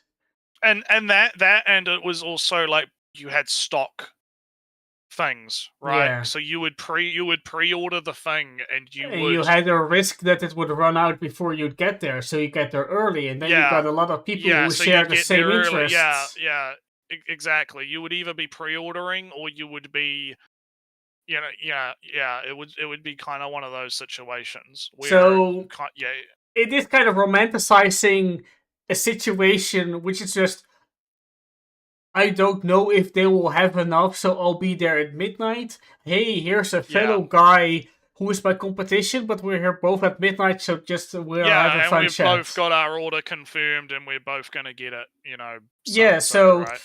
this is a big, this almost feels like, the knights and samurai were super honorable guys. Yeah.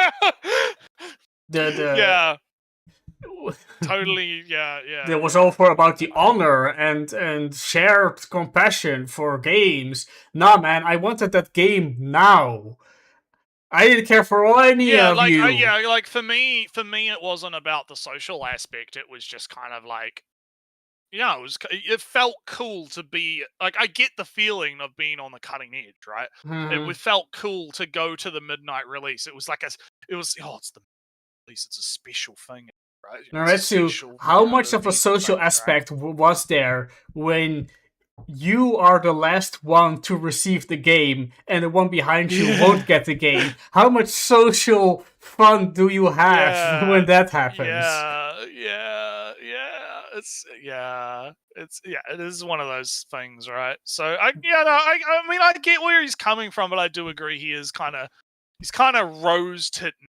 He's rose tinting it a little bit. He's kind of going a bit rose tinty, but it's most players start discovered together and finish together. Today releases are staggered. Early access, deluxe editions, live service rollouts. By the time most players start, the conversation has already moved on. Content creation plays a role too. Guides and breakdowns sometimes appear before players even touch the game. Discovery used to be shared. Now it's often pre-solved. Even when games are bigger and more connected, the experience can feel more fragmented. Not lonely, just less synchronized. This conversation would never go away. It will just keep coming back at different flashpoints. And players are tired of modern gaming. Not because they hate games, but they feel as though that they're being talked around and not listened to. And there's a disconnect between what the player expects and what the industry continues to deliver. And the sad part about it is nostalgia is often blamed as a convenience. But what players are responding to is the loss of clarity. Clarity about what a game is, and most certainly clarity about what you're paying for, whether it's meant to end or keep asking more from you. When clarity disappears, trust goes with it. This isn't about going back to the early 2000s. That world doesn't exist. But understanding why games felt different explains why burnout feels so common now. People are right to be angry, but anger without understanding just turns into noise. The takeaway isn't to stop criticizing, it's to understand what's actually driving the things people are angry about. So Do you I know don't how much of disagree. a downgrade? Do you know how much of a downgrade Human Revolution is compared to like the CRPGs that came before it of the same? I know. But my issue with this is I don't disagree, but he's kind of scooting around what I had my little fucking crash out about with the Gran Turismo guy. Stop fucking buying shit. Just stop. Stop pre-ordering. Stop it. Just stop it. Just stop fucking buying. It's so easy. Like this one. Ellie, CEOs hate this one simple trick. Mm. Find out how to make several CEOs cry. Just fucking literally just don't buy shit. Just Also, I just don't fucking buy shit. believe him. I just don't. There's so much nostalgia, at least for the midnight launches. There's so much nostalgia in what he's talking about there. It's I mean, yes, it is fun, shared moments, community, and all that stuff. But it wasn't about. Yeah, but that doesn't mean. The thing is, that doesn't mean anything to an antisocial fucker like me who doesn't really give a fuck. You know me. Yeah, I'm and bragged but about communities people and shit. didn't go That doesn't there. mean anything to me, right? People Yeah, people didn't go to midnight launches for the community. They got there for the game, and if you didn't have the game, fuck you. I'm not going to give my game to you. That's Yeah, a community yeah. there. But just don't buy it. Yeah, like Gouda's screaming in the chat. Just don't fucking buy it, right? If you don't want, like, I keep telling people this and they don't want to fucking listen, right? If you, the most powerful thing you can do is to just spend your money on shit that you give a fuck about, right? If you don't want to support bad business practices, like, I mean, I know you don't do gotcha because of, like, you're worried about getting addicted to gambling or whatever, right? Well, I just don't get addicted. That's the problem. Well, whatever. But like, I know people that just don't fucking play those games because they're that anti-gambling and that anti-gotcha, right? That they just will not play those games. And I can respect those people, even if I'm not as hardline on it, and I actually, I don't, I don't mind gotcha games. I don't have a problem with them really, to some extent, because I don't really have any gambling issues, right? But I can respect someone that has a principled stance and they actually fucking put their money where their mouth is and they say, no, I am going to miss out on the experience of playing this game because of my principles, right? I'm not going to play the free-to-play gotcha game that I could play for free without having to spend money because I don't even want to give them the play, right? I don't even want to give them the play account, right? I'm not going to support the business practice that I vehemently hate, right? I respect those guys, right? I can respect that. What I don't respect is people who say shit like what this guy's saying, right? Of like, oh, gaming incentives are bad, and all these games are coming out have these battle passes and these staggered releases and early access and jada, right? But then I'm willing to bet this motherfucker, because he's a YouTuber, right? He's gonna be right there on the front lines of the hot new game that just came out from fucking Ubisoft or fucking whatever, right? And like, maybe I'll do an experiment. Let's check the man's channel, right? What's he been making videos about, right? So this one came out 5 days ago. Vampire Killers, Grand Blue Fantasy, JRPG 3.0, Hybrid Future, beat 'em ups coming back. Why Hype feels better than the game itself. Power World. So okay. So he's talking about some stuff that's not hot new things. So maybe this doesn't apply to him directly, right? Maybe he is principled, right? I don't know him, right, personally, but I know there is a lot of these people that will go off about the modern state of but then as soon as fucking like Assassin's Creed Valhalla or whatever comes out, they are right there at the fucking like forefront buying the game so they either so that they can like enjoy it or so they can shit on it, right? Like they'll buy the game just to fucking like, hate watch it or hate play it, right? And they don't seem to understand that even doing that, right? Even fucking doing that. It's funny. He has a video that's like, I just can't get into gacha games. Maybe I'll add that to the queue because that could be fun. That's from like a year ago, but that might be fun because you know me, it could be funny. But so I'll slap that in the queue. Maybe we can do that another week. But like this is kind of the problem I have. Right? Is people need to be principled. You have to sacrifice the experience that you could have to be principled. Right? Principles without sacrifices mean nothing, right? It's just words, right? You have to take action, right? You have to be like, no, I am not going to buy a modern AAA game until morale improves, right? And if enough people did that, then you would see a change because the corporates are going to see number go down, right? Yeah. Even if it's just a fucking little bit. If they see number go down, they're going to start having a fucking trash it because that's just how they are. They want infinite fucking growth. So if they start seeing that number go down, oh boy, that's going to be like the end of it, right? So yeah. What needs to happen is people and he needs to be promoting this, right? Like these guys need to be promoting this. They need to say no. We are not gonna we're just gonna play the games we already got, or we're gonna find indie games, or we're gonna find other games that we're gonna talk about that actually cater to the stuff that showcase what we want to see, and we're going to support them instead.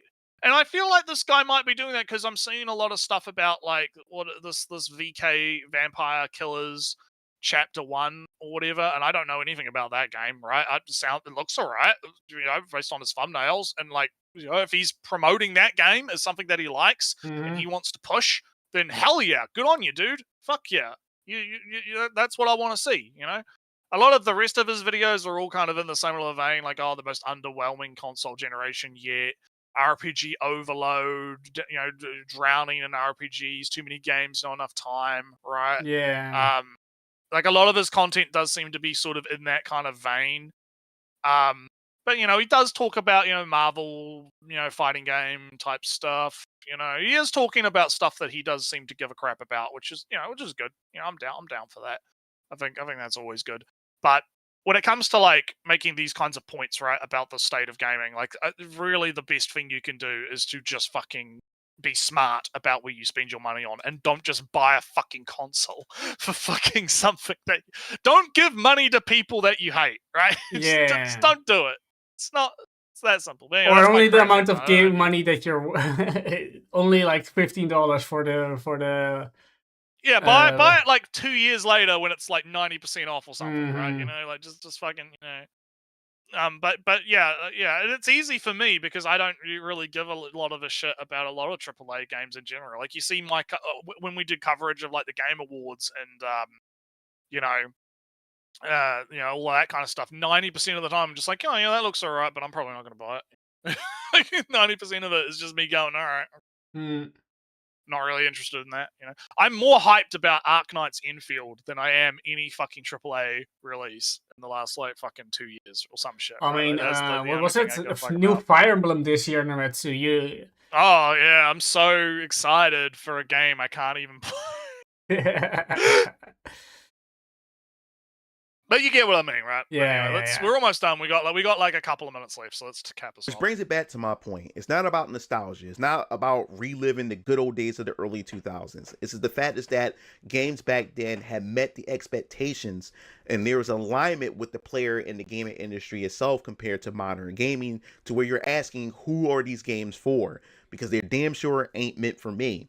And the more and more you start to think about it and realize it, I want you guys to open your eyes, because there's a more nuanced take or something to see here, and it's more so about the incentive. What are the incentives that made these studios go the direction that they're going? And the moment you start seeing what these incentives are, you start to sit back for a bit and not be, I guess, as angry or upset about modern gaming. Instead, you start to find fulfillment in other areas of gaming, which we have double A games, and we also have the indie side of things that's really giving the players what they want. There's an alignment and a synchronization with a lot of these indie developed Of games, course, which are pretty cool, Expedition. and I would like to explore that more here on this channel as well. But I want to deal away with the whole outrage cycles that continues to go on within the gaming space, and instead talk about what's going on within the industry itself and the incentives that pretty much prop up the current situation in modern gaming, because I think there's more to be discussed here rather than outrage culture and a lot of the culture war aspect. Because if you want that stuff, there's a lot of channels that covers that. But getting rid of the culture war stuff and pulling, and if everything returns to normal, normalcy or whatever like that, we're still stuck with the problem within the game industry, and which is live service games, crazy monetization, and those things. And these are the things that really needs to have more concerned and more focused on more than anything else. So that pretty much wraps this video up. If you enjoyed this video, definitely. So I'm just gonna jump it, I guess, just to see. Yeah. Oh yeah, it just looks like it's just usual end credits type stuff. But yeah, my thought here is, I think that I disagree with his ending there, where it's like we need to kind of move away from the outrage culture war type shit, because it doesn't really lead to anything and it doesn't solve problems, right? Mhm. Because both sides don't actually want to solve the problems, because the problems existing is what actually drives engagement, right? Like the people make their entire careers off farming outrage and being outraged about X, Y, Z, whatever the fuck, right?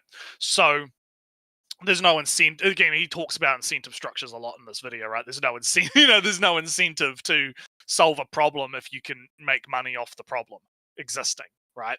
Yeah, and so I'm I do agree. I do agree with him on that. However, I feel like with my overall thought on the video itself, I think what needs to kind of happen is there needs to be a push.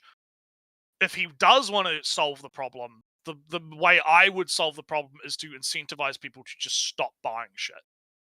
People got to just stop fucking buying shit. Don't be a consumer, right? Right? Don't be a consumer. Don't just buy the new thing because it's new, or get suckered into buying fucking just just to be part of a conversation or whatever. You have to, like, especially now with the way things are going, with the prices of things going up, with all of the like RAM shortages and stuff, and that's going to affect everything, not just computers. It's going to affect consoles. It's going to affect everything, right? It's more important now than ever to be frugal with your money and to go, no, I'm not going to buy the new hotness just because I want to be seen as the new hotness, right? You have to fucking be principled on this stuff and say, no, I'm not going to buy your game if it has a battle pass. I'm not going to buy your game if it has microtransactions.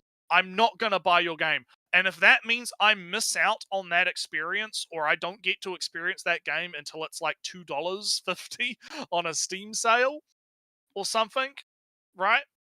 Then that is just how it's going to be, right? That is just it.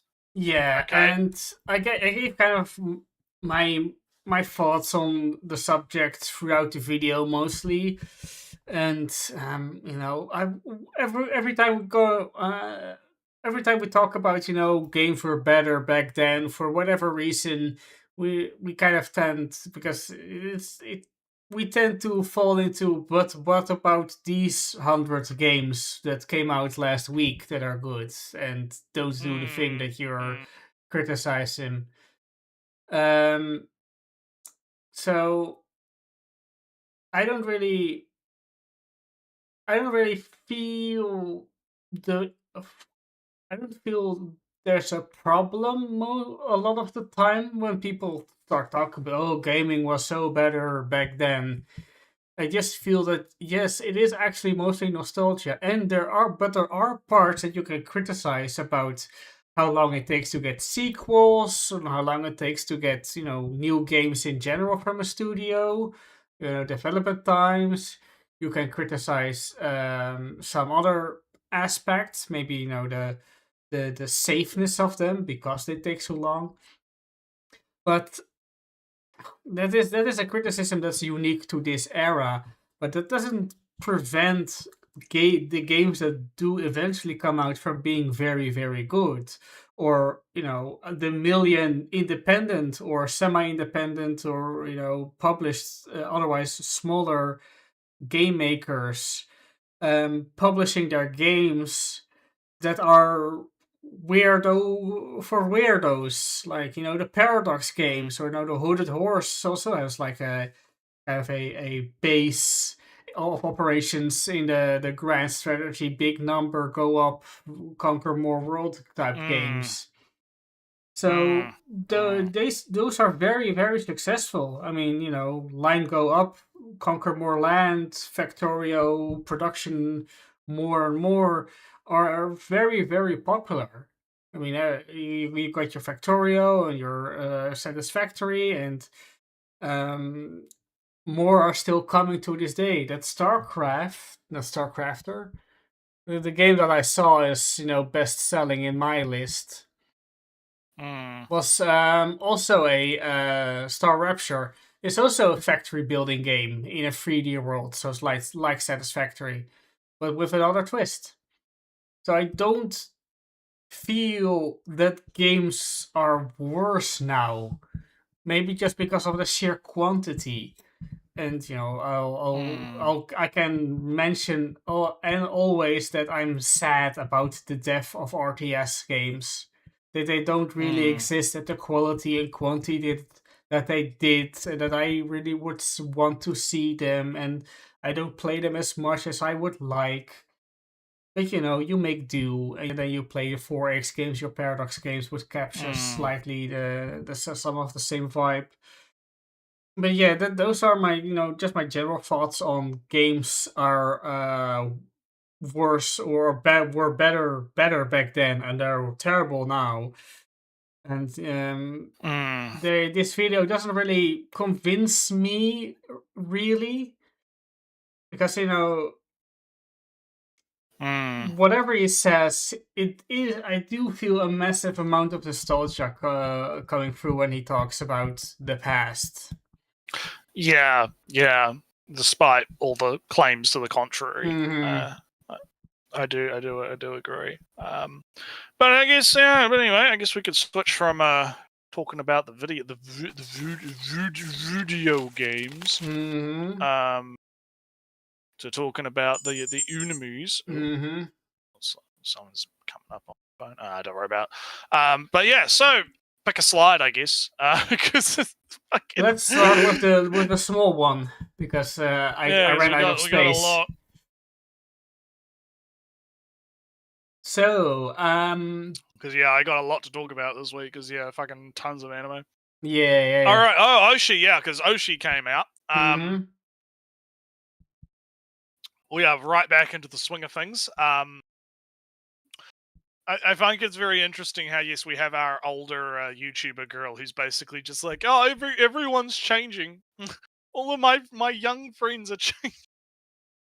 And she's doing the night shift, doing the upload and the social media updates and all that stuff. Yeah, it's like something's definitely happened. Something happened, but I don't know what happened because she's been out of the loop on everything that's been going on in the background. But I think it has been interesting how we've jumped back right in, but we've obviously time skipped a little bit, right?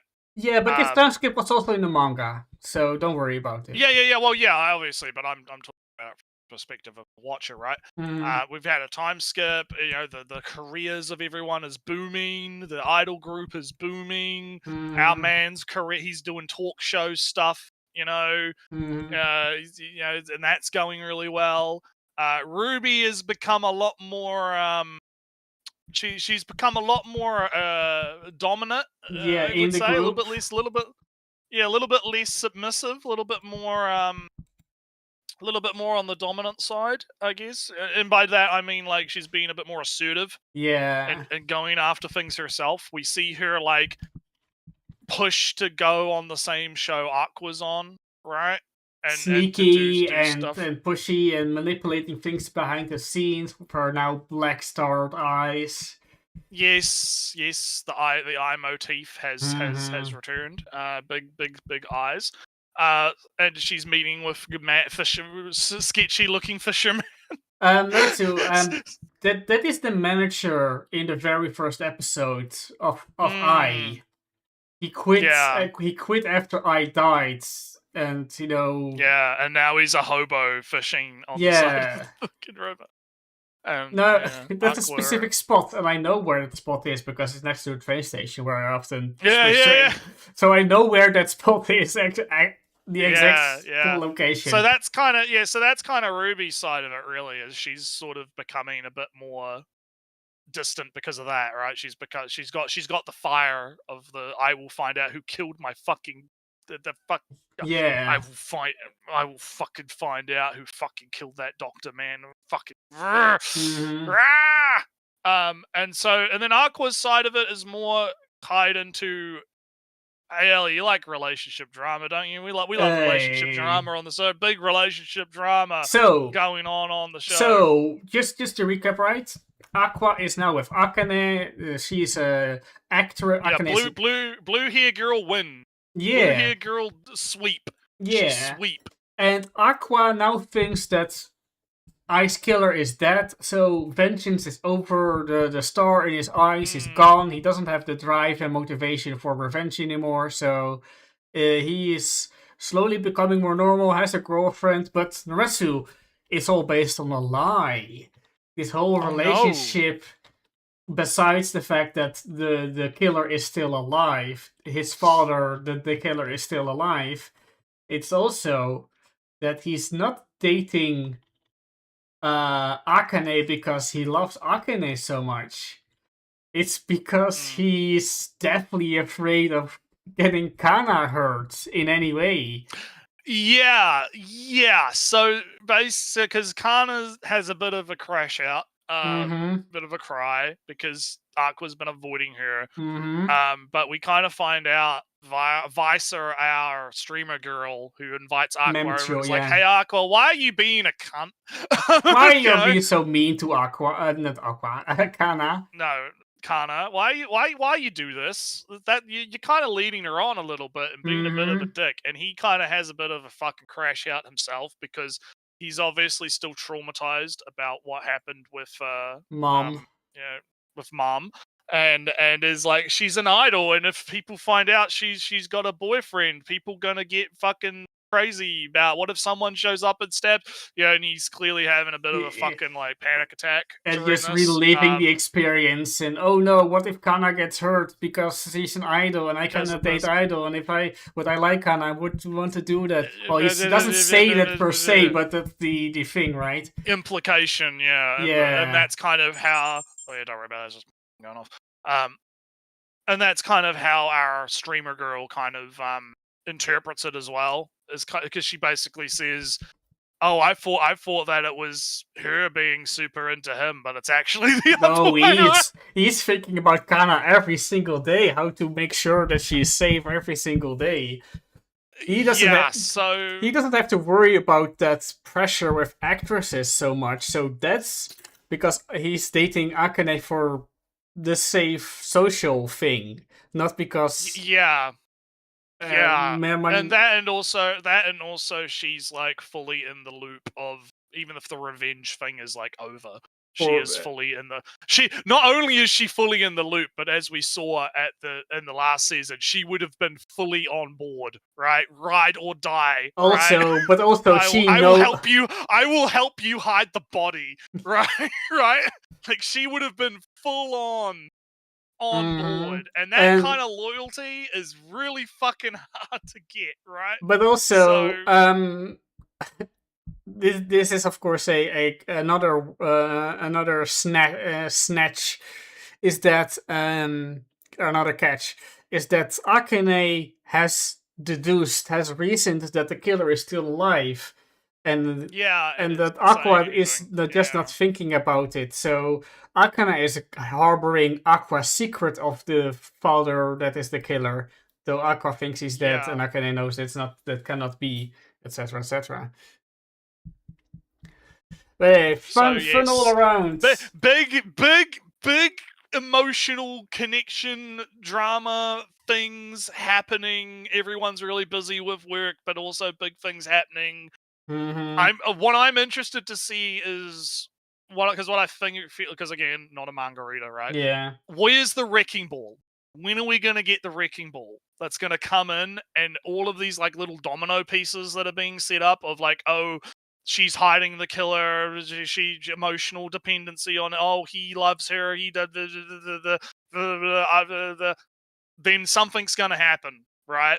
There's gonna have to be some inciting event that's gonna like change everything. Oh, right? There are multiple coming along. And I'm you don't have to spoil anything. I right? won't. Like, I won't. I know how. Listen, Ellie. I know how story structure work. Right? I know about inciting incidents. Like, I'm interested because right now we're in the setup phase. The domino pieces are being set up. So now we're establishing that where people are and in what dynamics they exist. Yeah. Very interesting as always. We'll keep up with it, and I'm also, because I know that everyone was really fucking mad about the manga's ending, so I'm very fascinated to see what the fuck it's almost like My Hero Academia, right, where it's like everyone was mad about the ending, and then I get to watch it myself, and I'm like, oh, it was alright. Yeah. I'm interested. Let's see, Also, 5-0. Sorry, 5-0. I saw you, but I didn't mean to ignore you. We're having a fan talk. Blood pressure. Yeah. But anywho, so yes, I did see that your the Princess show that I read the manga of for a little bit, but then stopped reading has returned. And I'm guessing you're going to say, I know what you're going to say. It's haha, funny, super good, haha, but explaining the joke is boring, so we're not going to talk about it too much. So I'm going to talk about a few funny things. First off, it starts with, oh no, the princess has forgotten all her memories. She's now reverted just like in the first episode of the first season. So we can explain real quick what the situation is for anybody who is starting with the second season. So they do the thing of the first season, and bam, before the 5 minutes are over, we establish that she just gives it right away, and the fun begins. Next up, Naretsu, the OP is very fun. I have seen the OP posted, or either the OP or the ED, one of the two has been getting posted online. Was it with her being a butler for a bit, or was it the OP where they were in a boardroom?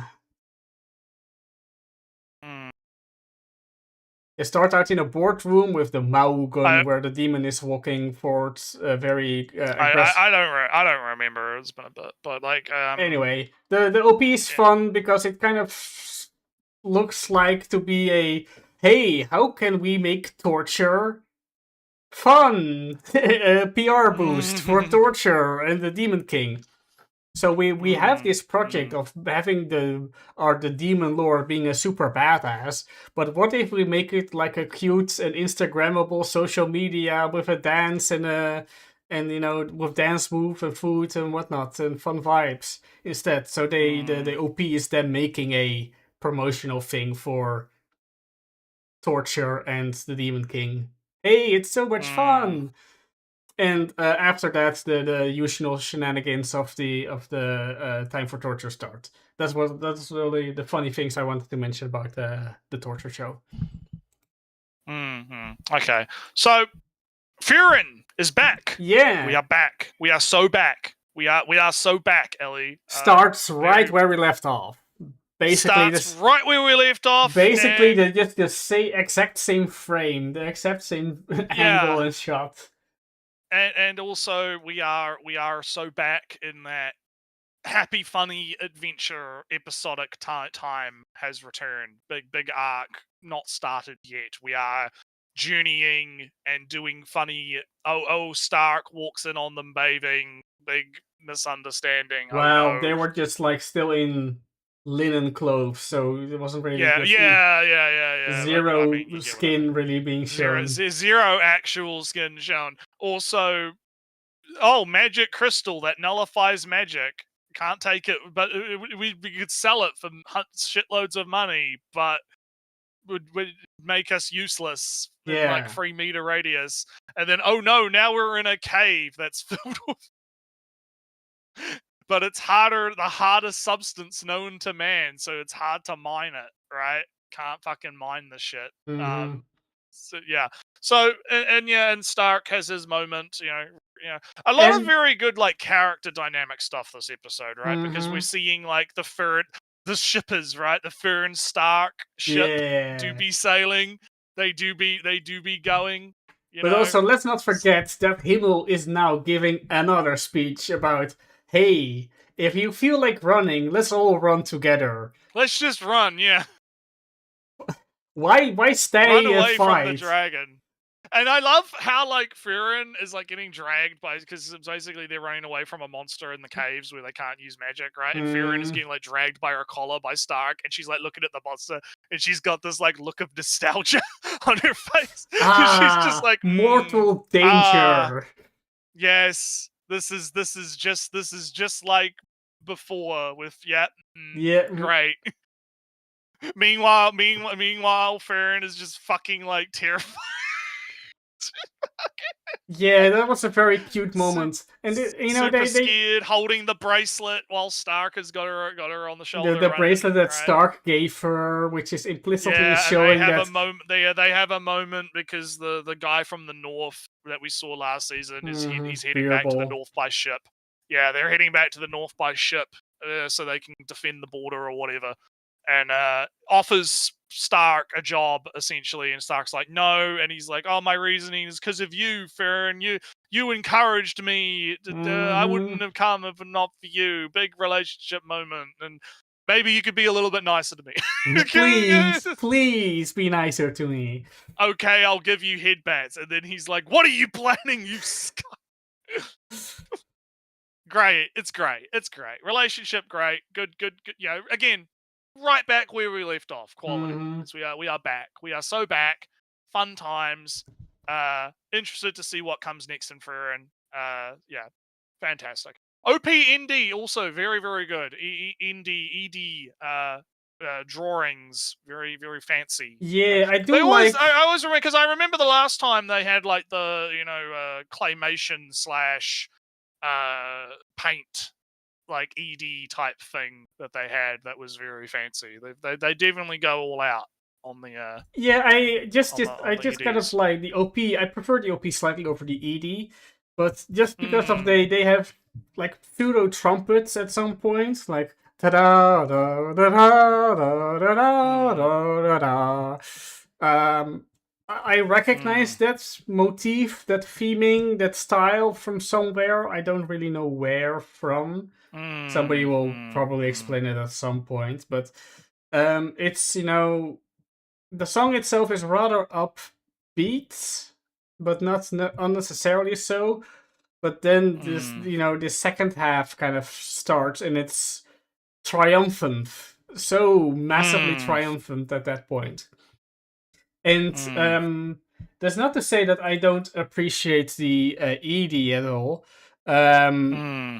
Let me go over here. Let me get my Discord. Here it is. This This is what the artist for the ED shared on the Twitter or wherever. Yeah. They drew like 50,000 frames. Yeah, You know, with color pencil. all. Yeah, all of the frames. And it is all a of very them, neat yeah. style. Very neat style. Color pencil movement, and also the first two of those EDs in Freer, and the first one slightly more. There's a nice theme going on, and here it is. Freeren carrying Himmel's flame long after he's gone. His life story written down, carried in a flame with her.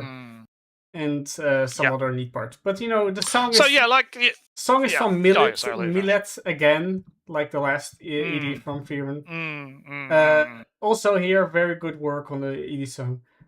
I've also been told that the OP is from the same group that did the Fire Force first OP. Yes, it's Apple something. Green Apple, Miss Green Apple. Yeah. They do good stuff.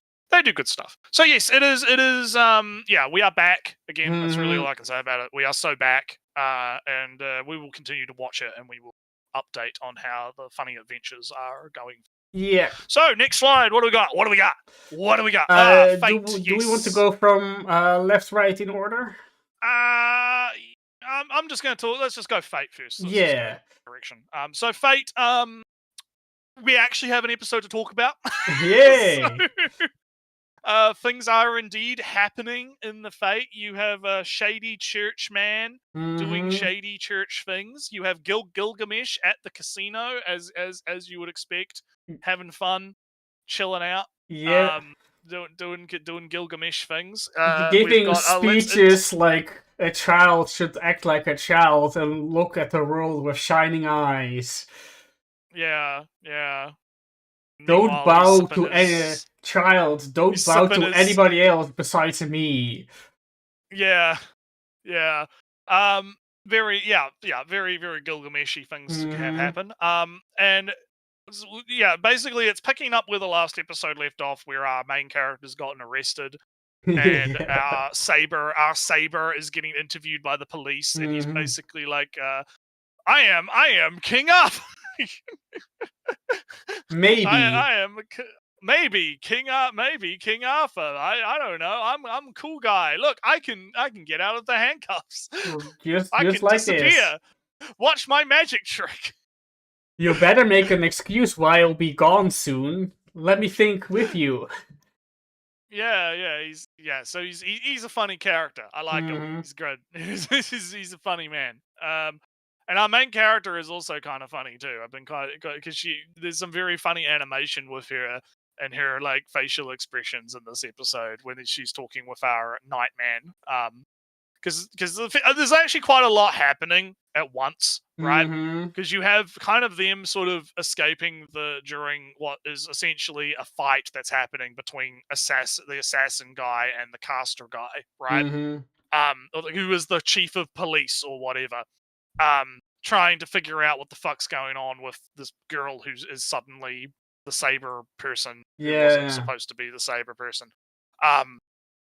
And so, yeah, there's a fight going on between the assassin and the caster guy. All of the people in the police force are all mages, and they've all got their like. Well, not necessarily. It is that they got weapons. They got noble phantasm weapons, and normally the thing is that only servants can use noble phantasms. But Caster wrote in a book that said, and now regular people can, so they can. And he's doing Caster break the rules. I make the rules. Casters usually fuck your rules, as you do. So essentially, we've got. Well, so there's a big fight, very good, nice animation between the police force and assassin, and I do. And then we get introduced to Assassin's master, who is I believe described in the subtitles as a vampire. Yes, this is. I've learned that this story, Fate Strange Fate, Mm, is kind of a fan service thing.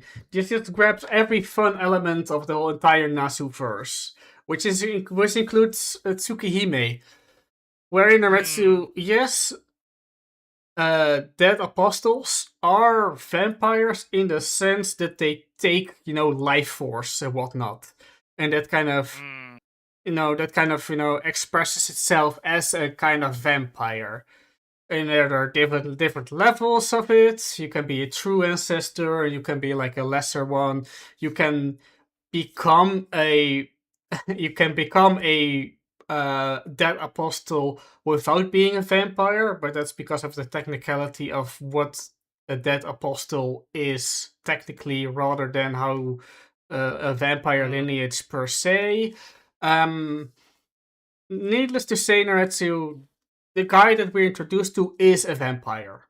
Kind of just... for all intents and purposes. Yes, and vampires are a big deal, and like he monologued and speech about him being the antithesis of humans, the opposite Yeah, of he's got history. he does have a very high opinion of himself. He has very big egos. He has a also reason big crazy. to. He has a reason to. And he has big egos. But I think the interesting side of this is that the assassin girl is like, oh shit, my master is my immortal enemy. My mortal enemy, the enemy of all human. I have to kill my own master. And so he just is like, command seal, fuck off. And then just starts fighting on his own without the fucking servant. So great. I love it. I love it because it's so corny, right? Like, it's so fucking like, yeah, no, I don't need a servant. Fuck off. I'll fight myself. Let me bash your head in with a couch. Yeah, exactly. And our priest man gets involved too. He's like, he tosses his coffee at him, like, fucking. Oh, you said that nothing can hurt you, nothing can touch reach you, you. but my coffee touched you. It's so fucking great. It's so fucking funny. I love it. It's great. So yeah. I've been having fun. I've been having fun with the fights. Yeah, good animation, good pacing. You learn enough, at least. Because I did go back and watch the OV special. The special one, yeah. That came out not 1 year ago, but 2 years ago, which is like episode 0. Yeah. Which, showed that Gilgamesh is being summoned, that the assassin is being summoned, that other characters that we haven't been really introduced to yet are involved here, and slightly more connections, this and that. For example, Naretsu, Gilgamesh says that he's only in this grill war because his friend is here. Now, there's only one friend that Gilgamesh has, and that's Endiku. Do you know Endiku? I've heard about the Legends of Gilgamesh a little bit. Yes. Alright, so Endiku is in this Holy Grail War, and they already had a massive fight which resulted into the huge crater we saw in episode 1, right? The huge crater in the desert. That's because Gilgamesh and Endiku had a small meet and greet. Hey, buddy, you're here too? Hey, buddy, what's up? Fucking let's go! Yay! And that all happened. Oh, man. So in this special, we kind of we get introduced to all the masters and servants, basically, and then episode 1 happens, and then a year later, then again we finally have episode 2. Yeah. So if you want a slightly more context of how what this vampire is talking about with the assassin, you can watch the special. You can when Gilgamesh says, "Are you this desire of yours to take back this land? Is that yours or merely the words of a puppet?" Gilgamesh is referring to something that happens in the special in episode 0, basically. Right. So, but again, it is fun times ahead. We are full throttle. Also, fate times. Just a quick mention: OP is pretty cool. Yeah, it is pretty cool. Yeah. The ED though. Have you?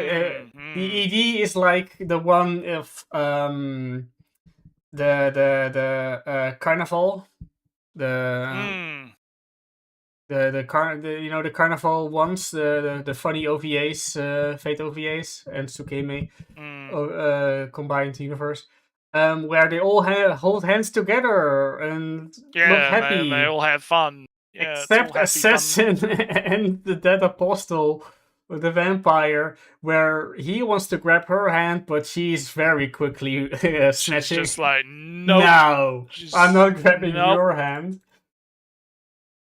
God, yeah, it's good. It's good. So yeah, definitely a fun time. So anywho, Fire Force.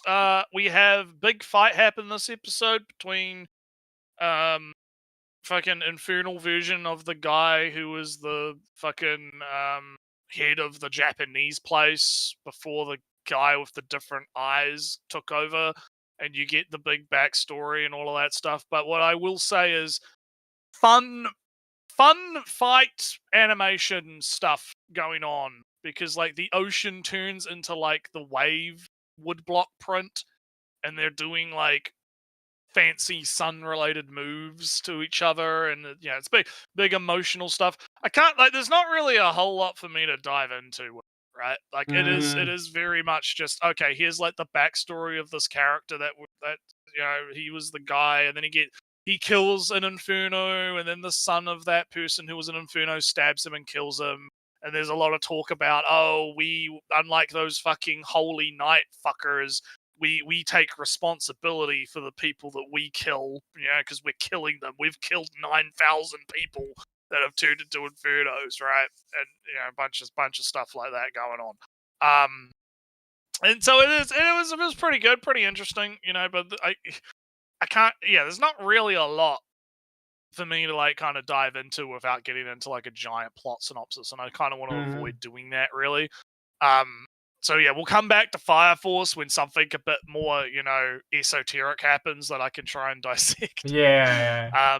So moving along, Rollover and Die I can talk about because I caught up on it. Hey, so this has been let's start with you. I gave my opinions on the first episode. You can start. It's interesting. It's interesting.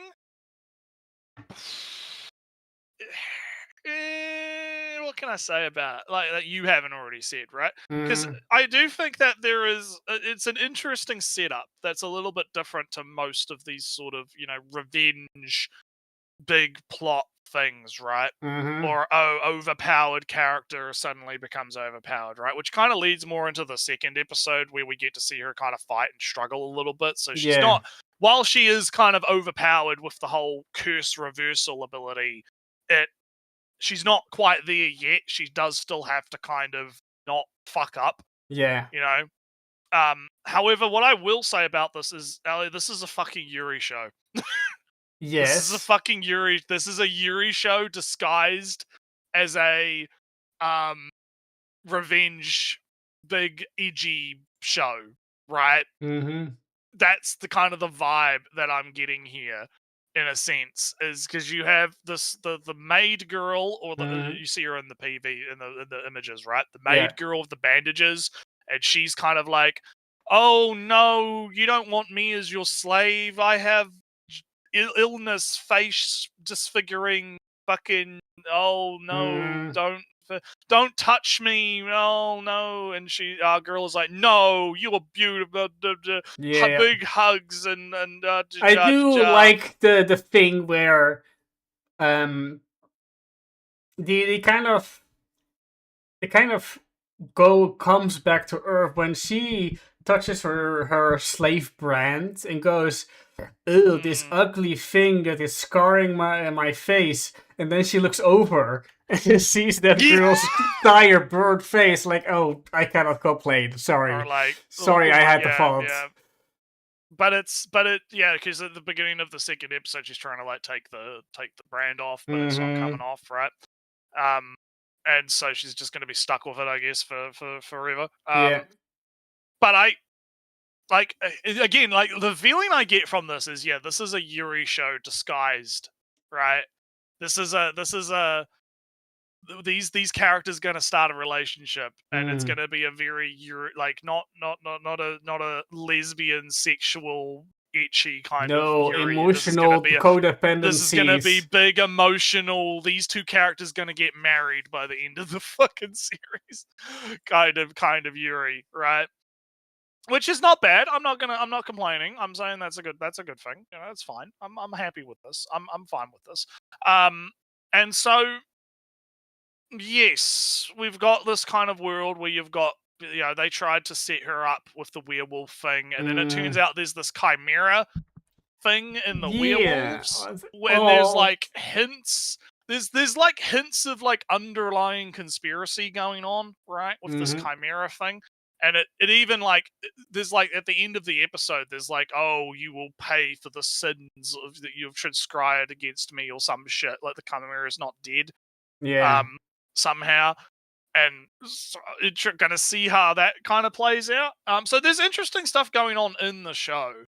But I do feel like a lot of it is kind of, I don't want to say generic, but there is stuff about it that's It's a slightly lower budget than the show wants to be. It wants to be slightly higher budget. I feel that. I mean, it's not like it's bad. Like the animation's alright. Like it's not terrible. It's pretty. Like the fight scene was actually pretty well animated, right? It was okay.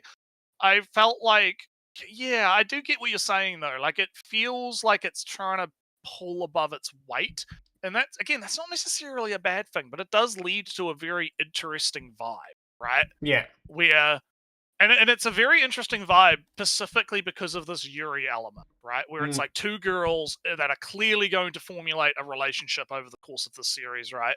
And it definitely seems to be written like it is a Yuri, right? Where it's big emotions and love, and we're going to learn to love each other and ourselves, and all of that kind of stuff, just opposed by big slavery and conspiracy and grooming with the other guy. Yeah. Who's like, because we quickly cut to the other party and everyone else is like, man, why did we get rid of her? She could cook.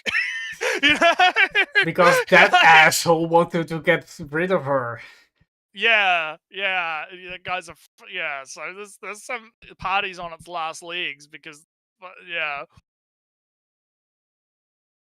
so there is I'm keen to keep up with it. It's definitely hooked my interest, and I think it's pretty alright.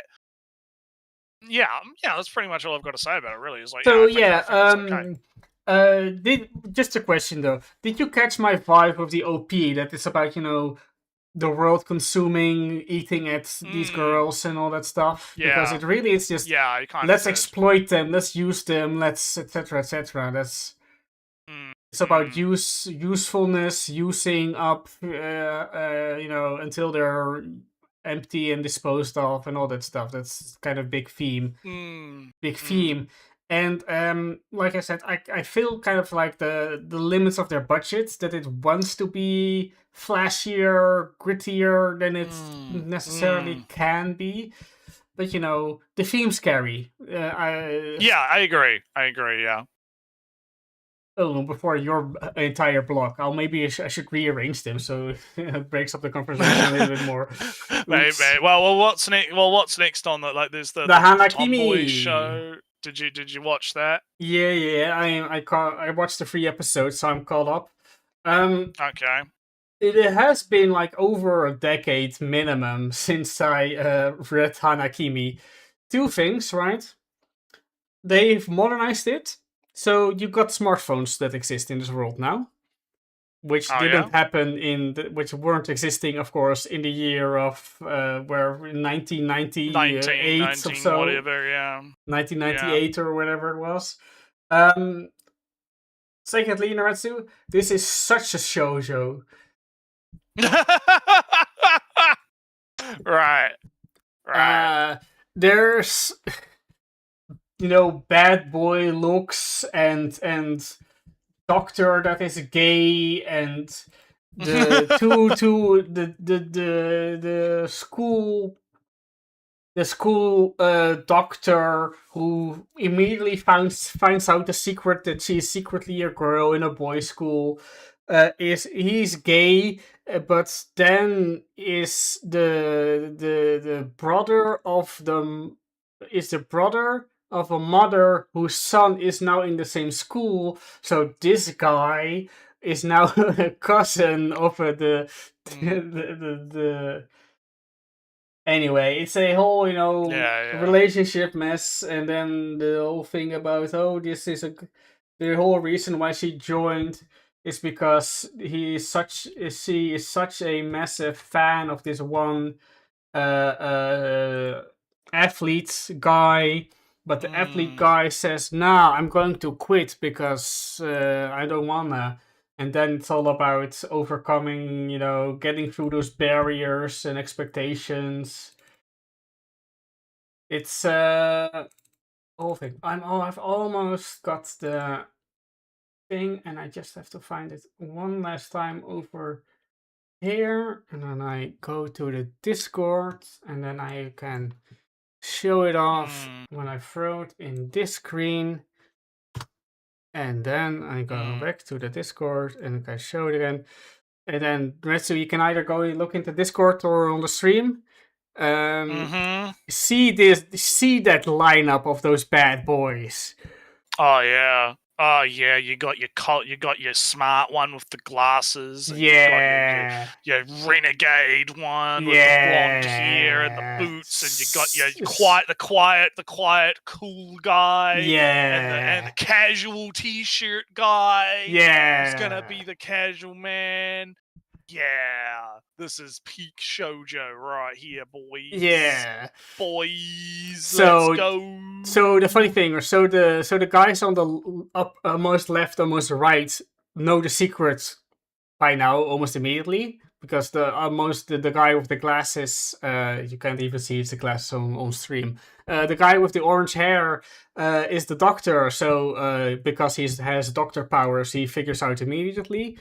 The guy on the upmost left, because he carried her and kind of discovered in that way.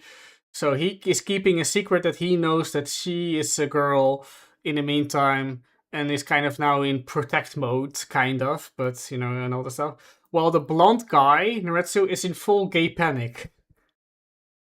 Oh, that boy is super cute, but oh no, that cannot be. I like girls, but that boy is so cute though. Oh no, am I gay?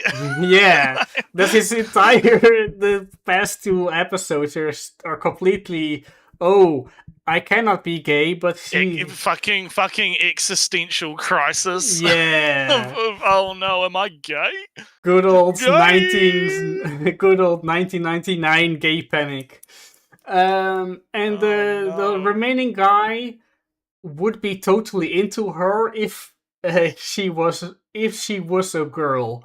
But he doesn't know yet, but he might find out, and then it will be tension between him and our main guy, who is now in protect mode and will protect her against this casual scoundrel and all that stuff, and all that good stuff. But anyway, drama and relationships abound.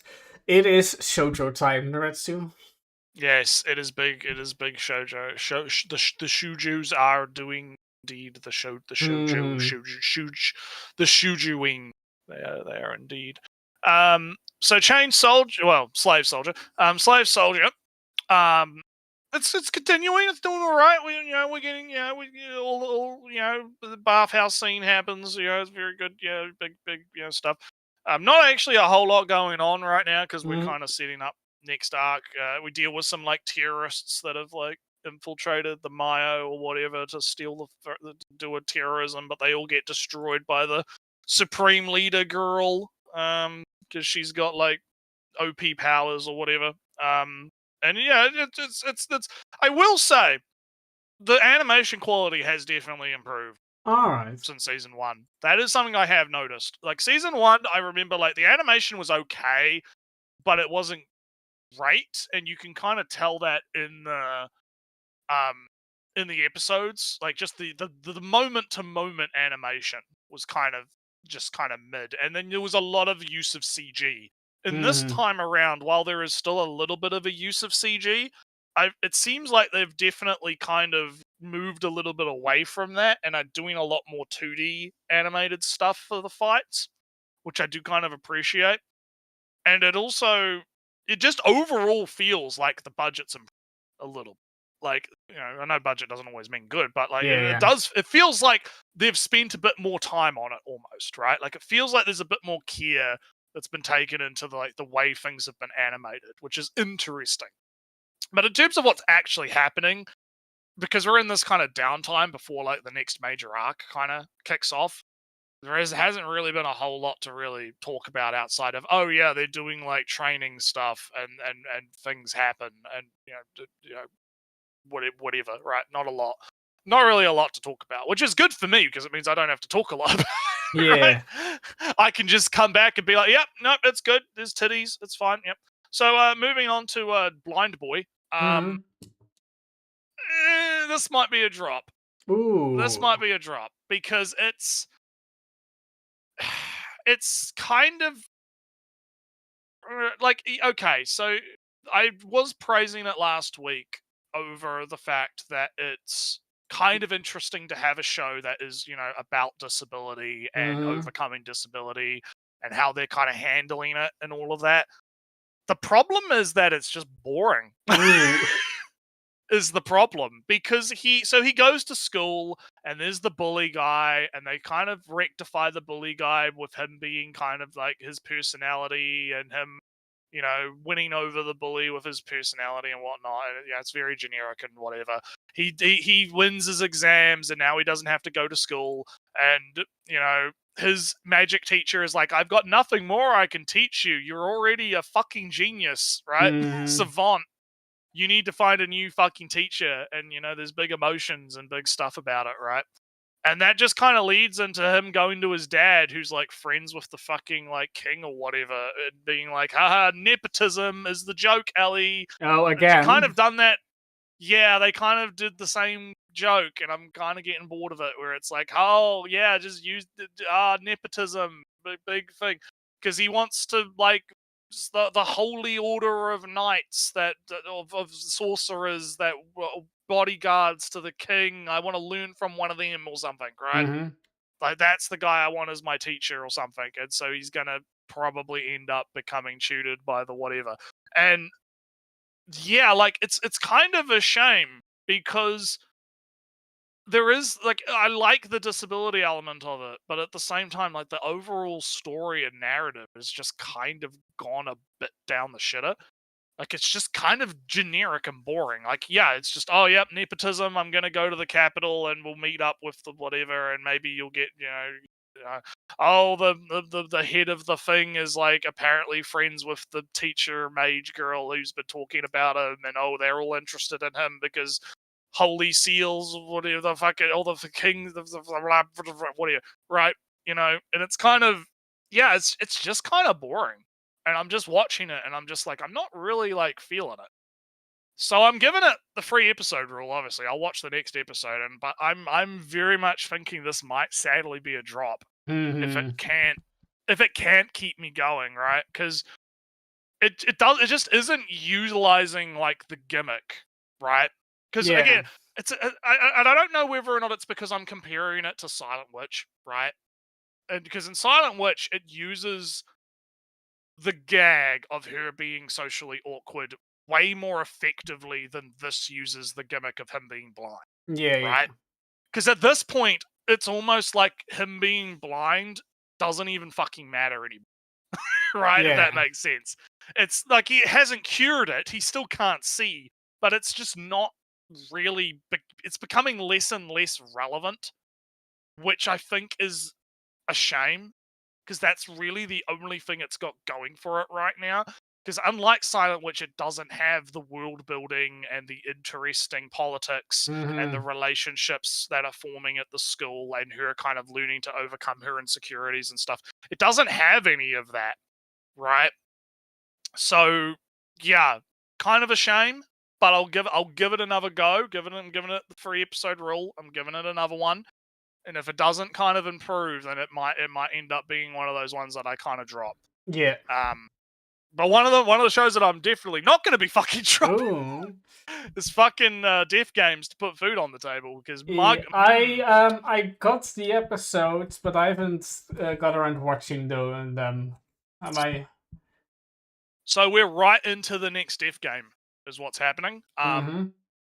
And it's very interesting because so the last Deaf Game, it was kind of a group of novices where she is like the most experienced out of the lot. And now we're in a different kind of Deaf Game where she's in a group with a bunch of people that are more experienced, and you have a character who is like, oh, I've been in like 10 Deaf Games, make me the leader. If you make me we're gonna be the leader. Oh, what do you bring to the table, right? Mm. Like being kind, and she, what is your experience? And our girl does kind of lie and say that she's also been in 10 Deaf Games, even though she's been in 28, right? Mhm. And there's probably reasons for this, and so this leader girl is very kind of dismissive of our new girl because they've been doing Deaf Games as a group for a few Deaf Games Ah. now, so they know. Yeah, so she's like the odd one out, the new one, and has to like prove herself almost. But Mhm. from our girl's perspective, those girls are like fucking novices, right? Yeah. And so they're going through this like maze. There's like a multi-story maze almost, and there's landmines. Is kind of the Deaf Game, Yes. and so they have to get through. And let's just say, like, again, I won't spoil it because I'm pretty sure you're going to get to it at some point. But let's just say that basically there's conflict that's happening, and by the end of it, they're kind of splitting up. Mhm. Which makes sense because our girl is basically like, you guys don't understand this Deaf Game at all. You're Mhm. basically. But speaking more on the quality, I think the quality has kept up from the 40-minute first episode. Like the animation is still really good. Oh, The first episode directing was is double. also All right. yeah, it was double. It was a 40-minute. So yeah, very interesting directing. It's very it's very artsy. And also very kind of, it's hard to describe, right? Like, because I don't want to say it's Monogatari style because it's kind of leaned away from that now. From the first episode, it's a little bit different in the second episode. Mhm. But there's a lot of very deliberate, like, camera angle choices, right? And focusing on certain things. Having like the camera, like the shots where the characters are not like the main focus of the shot, but they're talking to each other, but focusing on something else, right? Which And a represents in lot of, some way maybe the characters that are talking. well, maybe you'll have to watch it and give me an assessment. Like, I Yeah. kind of really need you to fucking get onto this because I really do want to talk more in depth about Alright. it, but it's hard to do it without spoiling Yeah, stuff, yeah, right? yeah, Because yeah. it's because of the kind of show that it is, right? Because it's all about these Deaf Games, and it's spoilers as to who lives, who survives, what Mhm. happens, right? Kind of stuff. And the different girls' personalities and whatnot, and how they kind of like go through the different stuff. And so, but there's a lot, yeah, there's a lot of really interesting kind of, directorial things and motifs, like the death counter that shows up every now and then to indicate like how there's 33 people actually playing this death game, and people are dying in the background, but you're not getting to kind of see those deaths, right? Mhm. And so there is a lot of very interesting stuff going on in the show from a directorial and a storytelling standpoint. And I'm fucking hooked on it. I think it's interesting as shit. But I do stand by what I kind of said in the first episode, where people are either gonna really like it or they're gonna hate it. Because like the OP is like this really weird, it's music on like cars driving on a highway, not really flashy, not really got much to do with the actual show itself, right? But like these cars are just sort of driving, and I'm guessing it's like supposed to be symbolic of something, but I'm too dumb to understand what the fuck is going Well, on, right?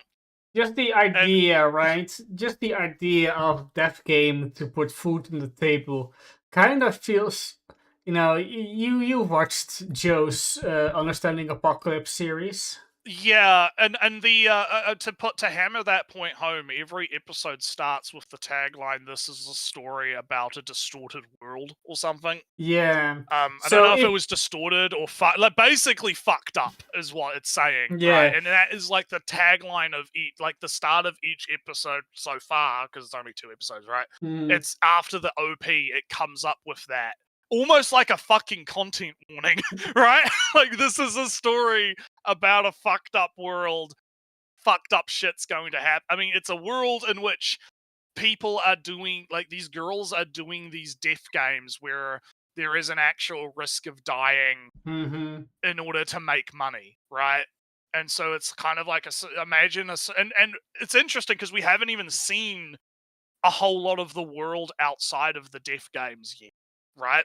Like, we've only really seen it a little bit at the end of the first episode, and then we're straight back into the next death game where we're not really seeing a lot of what's going on behind the scenes, right? So the world building is kind of interesting in that respect, where it's created this kind of mystery around the world itself, as in, oh, how can the world be in a state in which death games are just something people do, right?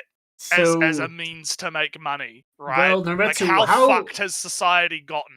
how is this? Well, you say that news, but how different is this from the actual world you see? Yes, how different is it from wage slavery and oh man. So yes, That's yeah. what I There's kind of was. interesting again. That's what I kind of hinting to with the understanding apocalypse. You know, the whole Yeah. Death Notes, Death And Games. this is what I mean. into This et is cetera, what et I mean. There cetera. is interesting stuff going on. Like, there is a lot of intrigue and a lot of mystery. Like, why is our girl trying to finish 100 death games? Because she says that at the end of the, it's not any serious spoilers, but she says that at the end of the first episode. She's like, that's her goal. She's Mhm. trying to complete 100 death games or something. So why is she trying to do that? What is the motivation behind wanting to do that particular? Why 100, right? Why not 50, right? What is going on here? So the show is like giving you these like little nuggets to chew on, right? These questions to think about. And it's slowly sort of unraveling these at a very interesting pace. So yeah, I'm fully engaged. I am fully hooked. This is fucking great. One of the highlights of the season, I feel, but again, it is gonna come down to how much do you like artistic fucking heartsy fartsy fucking high Yeah. art, big symbolism, big fucking camera angles and direction telling the story type shit. Like, what is your propensity for that kind of thing is going to really dictate whether or not you like the show or not, I feel. And I'm all in for it. I think it's interesting. I'm down. Let's see what happens. Yeah, I'll get to it, and I'll give my artsy fartsy intellectual academic. Big theory crafting fucking nonsense Yeah. shit. I'll start with my rom-com thing instead of your talk is still going on. Yeah, because I've got a lot to talk. Yeah, because I got a lot to talk about, but I also want to refill my drink too. So I'll be right back in a minute. Yeah. So I cannot talk too much about the rom-com, but on the other hand, the Nermetsu will be back in like another 10 seconds, so what to do in this short amount of time? Can't even start up like Star Sector, or even that is takes longer than when Nermetsu comes back. How package delivering is super terrible. I did I had a package delivered. I ordered a package, and it came like a week later than I ordered it. That regular would have been arriving, and now it's at my parents' place, and they have now to have to bring it over now all the way here. Absolutely terrible. It is basically just a Nintendo, a second Nintendo Switch dock, because I have one here at my PC, and I want one at my TV, and because I did a little bit of streaming, a tiniest bit, and because I'm lazy and didn't want to move from my computer to the living room where with the big TV, I just kept the Switch dock here. But now I kind of, after work, I might not want to sit behind the computer. I actually want to sit on a couch in front of a big TV. So I'm getting a second Switch dock, and I'm getting one from Nintendo itself because I did have a Switch dock, a cheap third-party one, but then Nintendo did an update that messed up the docks because a specific video encoding thing that gets passed through. And those third-party docks, updating them seems to be like a very iffy prospect, because it might get bricked, it might just not work, because these things cost so little. Like those third-party manufacturers care. Buy a new one is cheaper than to get a hardware patch, hardware firmware update to those cheap peripherals. So yeah, I shelled out another €100 to Nintendo for a proper Switch 2 dock. And I do have to say, this is taking longer than I expected from Naretsu. Yeah. Unless he's talking and doesn't realize he's muted himself. No, I'm around. Finally. I just got back. I was Ah. getting some stuff ready in the background. So anyway, where were we up to? Yeah, I was talking about delivery adventures and other stuff besides the show. Yeah. Oh yeah. So what do we got? We got Darwin or no? I'll do my rom-com quick because yeah. So I was very excited for the first episode, but now I'm pretty down on the second episode. Oh no, it's almost like what's happening with me in Blind Boy, right? Yeah. It's kind of like, I was down, and then it's like, oh shit. I'll say this, beforehand. I'm keeping up because the second two characters have not been introduced yet, so I'm kind of just wanting to get a feel of all the characters. But the reason why I'm not as excited for the second episode is the same reason for you. They just kind of kept the same jokes. They didn't move forward, didn't introduce any new dynamics, really. They kind of sort of hinted towards where the two girls that have now already been introduced, the two in front, the blue and orange, blondish hair. Blue kind of discovers that our orange-haired girl has a crush on the main character, but she's very tsundere about it, and they're, like before, they're doing tsundere realistic. So if you are mean, I'm going to be mean back, not because I secretly like you, but because you're being annoying to me, and I'm going to interpret you being annoyed and you're being irritable towards me. You fucking hate, actual hate, yeah. Yeah, so that's kind of the tsundere being done realistic, quotation marks. But our blue-haired girl kind of discovers that she's kind of, keeps photo albums of him and talks to herself and keeps mentioning her. She was kind of semi-listening in at one point. But then she very much goes into the tsundere denial so hard, it kind of convinces her that, oh no, she doesn't like him. Why would you deny it so hard? Oh no. It is funny to say it like this. It's less funny when you got like 10 minutes of this. Right, repeat. so it kind of drags the joke a little bit. Yeah. Where it's like, didn't need to really spend this much time on this bit. It's like you get it, right? Yeah, I get where you're coming from. Yeah. And they don't really introduce a new dynamic in this second episode. It's just the same dynamic. And no new information really has been uncovered in this episode. not even really for the characters themselves. They don't really, learn something about each other. So it kind of feels like a wasted episode is a little bit harsh, but I It's a didn't get waste it. of time almost. Like, it feels Yeah, like but a bit of a I don't waste of like to time. say that too much about stuff that people make waste of times and that's and trash and all those things. But I'm keeping hope for the other two characters, so I'm going to wait, until they show up at least. Mm, mm, mm, So at least one more episode, maybe like two, unless it's mm. is somehow endlessly repeating itself, and then Just never-ending repetition. So Mhm. okay, let's have a look. So I reckon let's do Darwin.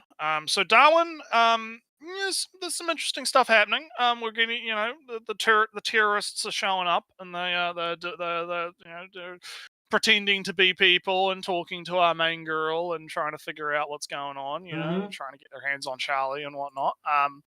I found some information out when talking to some people about the show after the cast, in that apparently the author is in fact a vegan, which right, what you know.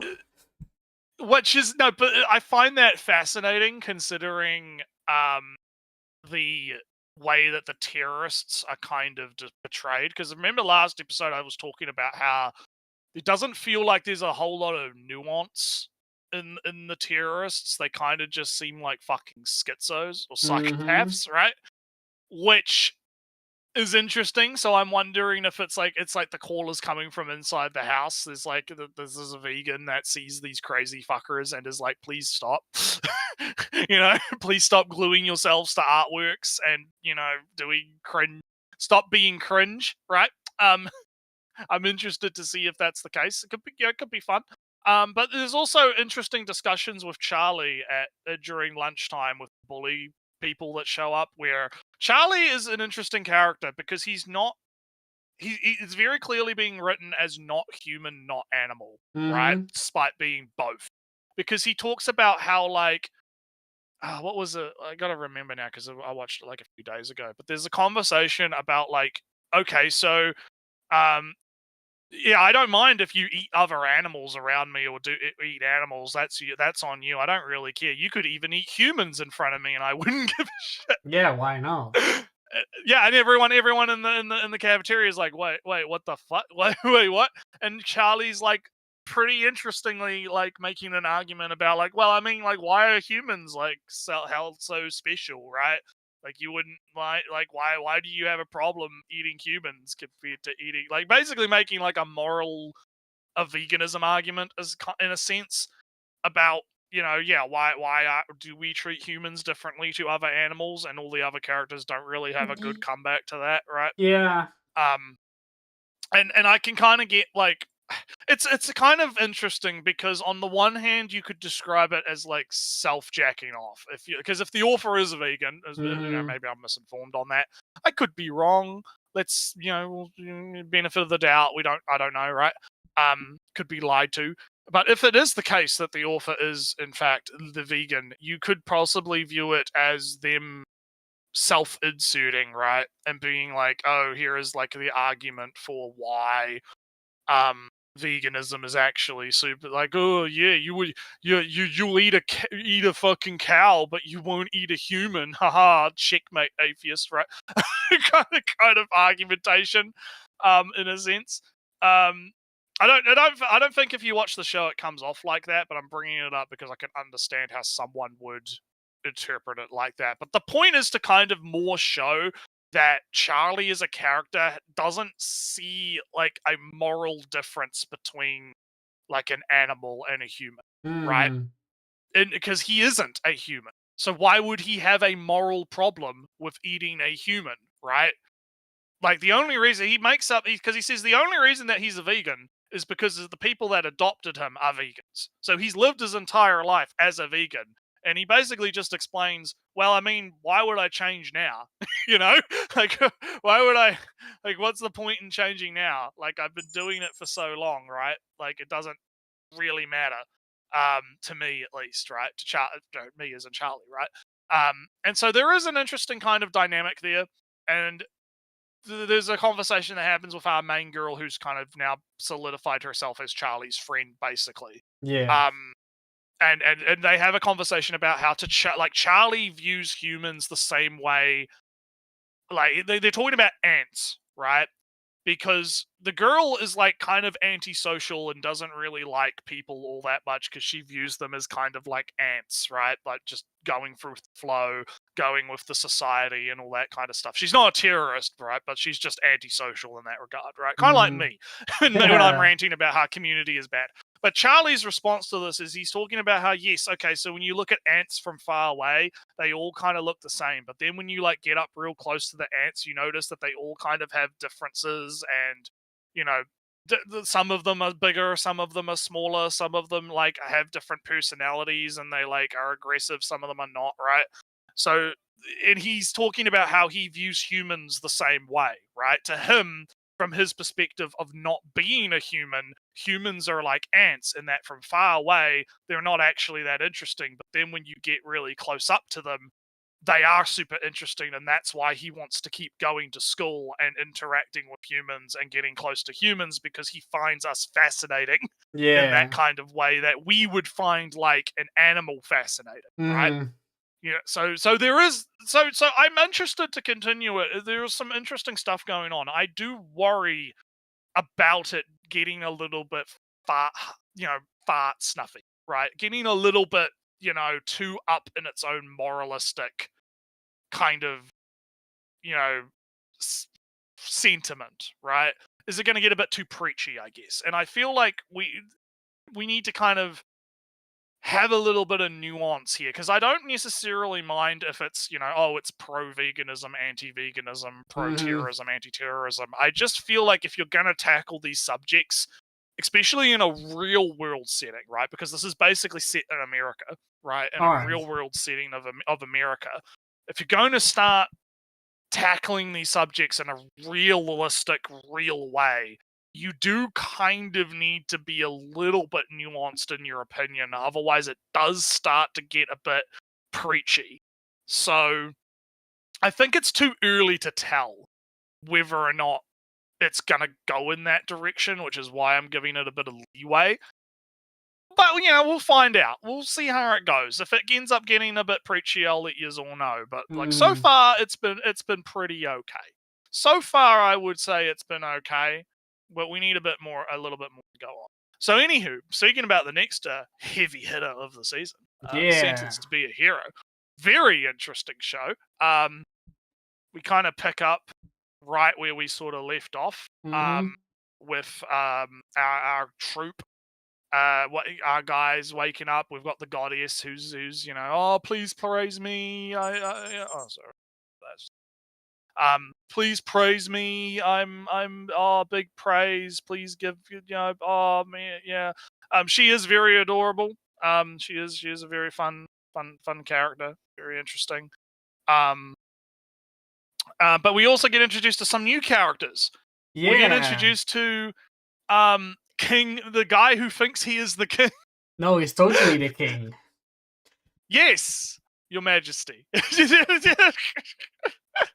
Totally not a terrorist who bombed people because they were insurgents or anything. No, he is the king. Yeah, totally not an insane person. Yeah.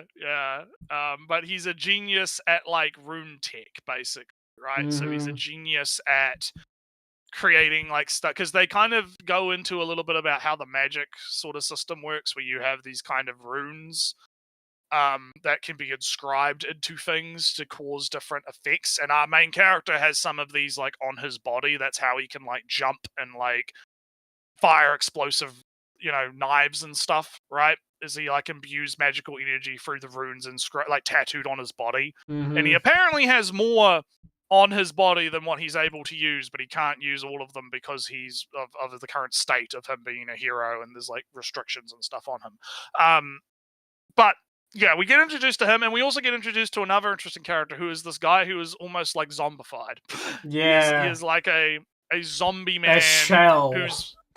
he's been a hero for so long and he's died so many times and lost so much of his memory. He's literally just like a fucking, all he can do is beat the shit out of things, right? Like that is literally his main thing that he can do is he is good with his giant axe halberd and he goes in and he fucks shit up. That's right? all he can do. That's all he can do. He's every other time he's just standing there looking at the fucking sky like a fucking crazy person, right? He's just sitting there going, oh. So interesting. Yeah, interesting.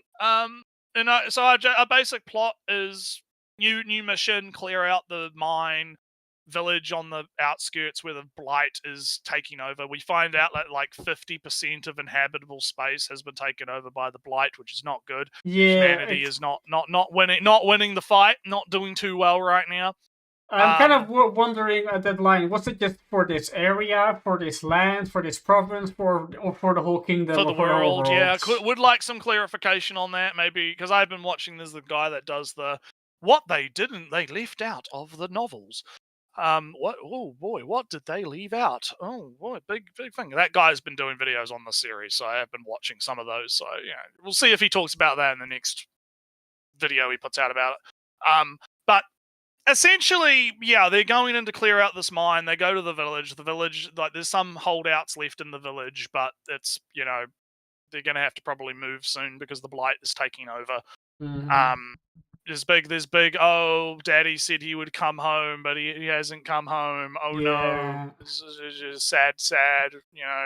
Our night girl is also helping out in the mission, so they're doing stuff with the night girl, and everything is kind of going well. We get a bit of character interaction, and then it's there's might be people still alive. Oh, there's no point sacrificing more knights. We'll go in because we're heroes, and that's what we're here for. Goddess, you have to stay behind because we can't afford to lose the goddess, on this and such and such and such and such. So, yeah, basically, I would argue quality is still good, still interesting. Definitely a heavy hitter of the season, but it is definitely very much. Yeah, it's pretty good. It's not much else I can say about it, really. Like, it's been pretty alright. No, I do like two things. I don't know if you've got anything. I do like the political intrigue, the schemes, the shady, the half-lit faces that are shady priest people saying commander being vague and avoidant and oddly cold at stuff, and the whole thing about the goddess is being put into a unnecessary danger. Why here in a hard to fight in mine? Why send the goddess there? Is it to get the connection broken or something, or doesn't because matter? It's established that the only way the connection can be broken is if one of them dies, or if it's like mutually they have to both consent to the bond being broken, and the goddess does not want to consent. It is like, no, you are my knight, fuck you. Basically. Despite our guy protesting and saying, no, you don't want me to be your knight, please, no. And she's like, nope, I've made my decision. You are my knight. Deal with it, basically. So there was some interesting intrigue and background politics. And I'm wondering if background politics has a lot to do with why humanity's kind of losing and getting fucked. There's also hints about, past technology, right? Like, there was like iron domes, forged ancient times, pre-tech, big. Oh, we used to have all this advanced technology, but now we're kind of fucked, right? Type stuff going on. Very interesting world building type stuff. And we also saw the OP where we saw a whole bunch of other characters. Like there's a sniper character and a guy with a dragon, and a bunch of other really interesting people in the OP that look kind of cool. So yes, very, very interesting. We will see what happen. Yeah, we will definitely be keeping up with that one. So you watching voice actor show, because that's one of the ones that I've kind of missed. So I haven't been Nah, I watching didn't feel voice like actor watching the show. second You don't? episode or whatever. Oh well, that's not a good sign. That's not good. That you I didn't was feel I was like thinking watching that it. maybe you'd catch up and say, "Nah, second No, episode good," but no, I don't know if I'm gonna. I'm probably not gonna end up picking it up. alright, Pretty sure. gone. If you're not watching it, then I'm not probably gonna get to it. So, first casualty, I guess. I mean, second casualty might be our show about our boy here, lusting after his waifu. Yeah, because it's kind of, although the animation looked a lot cheaper in the second episode, and yeah, the pastel colors are nice, but they couldn't, you know. There's a lot of neat and funny things. The harpy whose wings get ripped off because why not?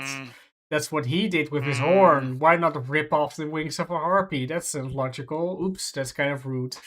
And then she totally is a maid because that just fits her character. She's just fine. She's just fine with this. Yeah, she's just fine with this. And Shoto Boy becomes a milk boy toy immediately.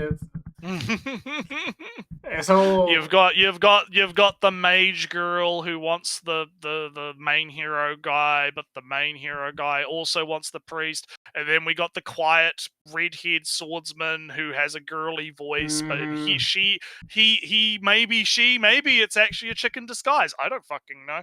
But he wants everyone wants the priestess. Everyone fucking wants priestess girl, and I'm gonna be real. It's not really that interesting. It's not great. I'm not. This is another one where I think I'm gonna give it one more episode, and then I'm probably gonna drop. It will be like a slight challenge for me to gather motivation to get the fourth episode. Well, we'll talk about Beat Breaker as last, yeah. As last, yeah. But I will.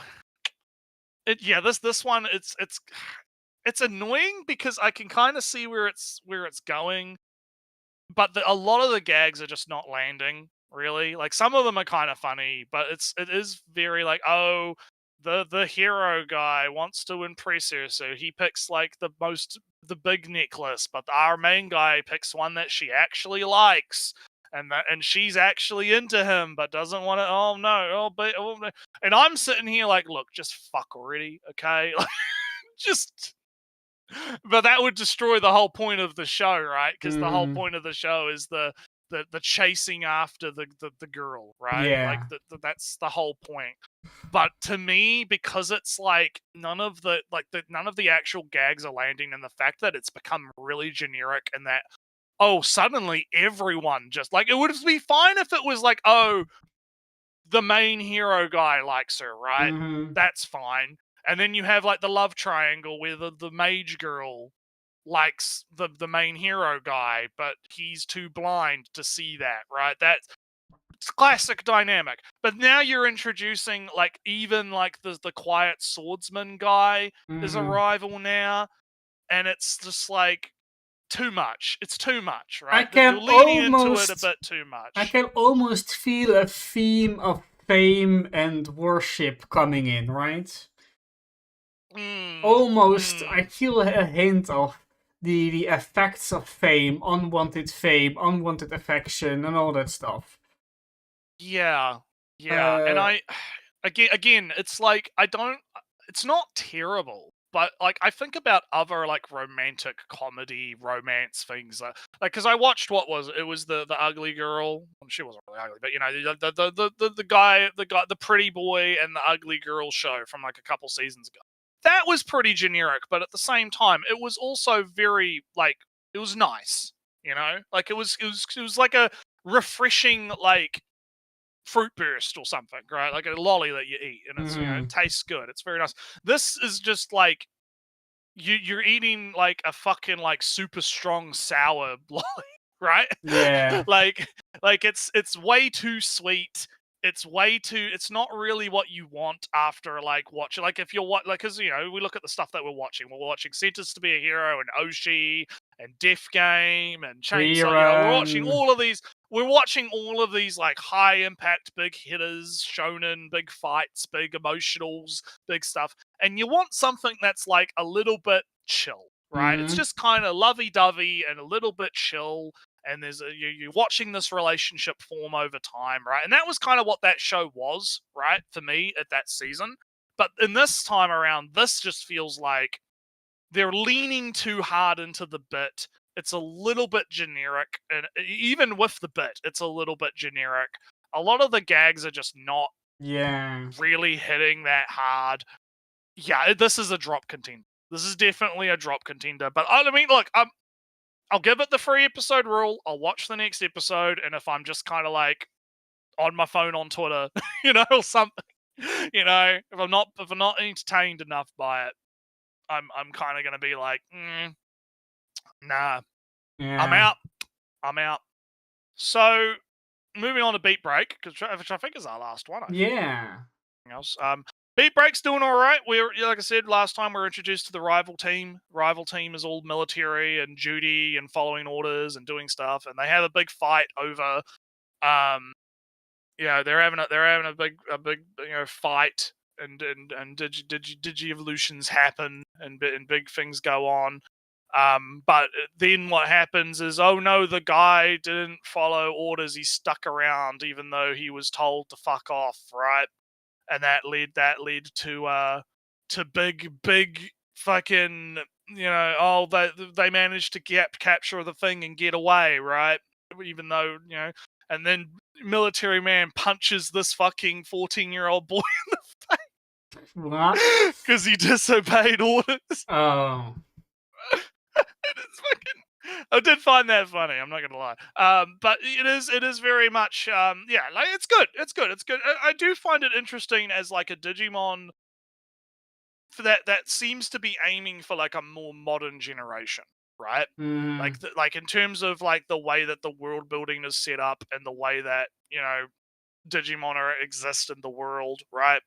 And how different, you've got this like militaristic faction that's being headed by one of the main stars or whatever. And it's all about, in order, you have to control your emotions, right? Control your emotions, big duty, big suppress everything, right? To be able to control the V pulse. Whereas our main character is like, nah, fuck that. I'm gonna go wild. No restraint, big beats, right? Big V pulse, big right? So, it's interesting because you look at on the CG, right? I'm looking at the visuals on the page, right? Because I do that to help me like remember shows, right? The tactics arc visual is like Digimon Beat Break, perfection versus freedom, right? Yeah. Big themes going on here. Interesting. See how this progresses. So yeah, Beat Break is still good. Yeah, Beat Break is still good times, as Gouda says. I reckon it's going all right. Yeah, so that's about it really. I don't really think I've got anything else to talk about. Yeah, I think that's it. We're done, are we? I don't think there's any other show. No more slides. Mhm. Yeah. Yeah. So we will say next week. We might be starting a little bit earlier next week. Like 1 hour earlier. Well, like 1 or 2 hours. We'll see how it goes. Because we are going to cover a bigger video. We finally decided we're not going to spoil it, but we are going to be covering a longer video, one of the 40-minuters that we have in the queue that we've been sitting on for a few months that we haven't gotten to just because they're so long, right? Yeah. So yes, expect the stream to start like maybe an hour or two earlier next week, so that we can have enough, a lot more time to kind of chew on a larger video. Because by the time we get through that plus anime talk, it's probably going to be like quite a while. So we might, institute some internal policies around. well, yeah, we pausing, might do like 1 minute per pause rule or something, and maybe times 2 the video, and we might do some things to maybe help things go a little bit quicker. But we'll kind of go across that bridge when we come to it, right? We'll kind of see how we go first, and then we'll come back to that kind of thing. But yeah, nah. So anyhow, this has been a fun time. Hope everyone had a good one. We'll catch you next week. Later. Bye.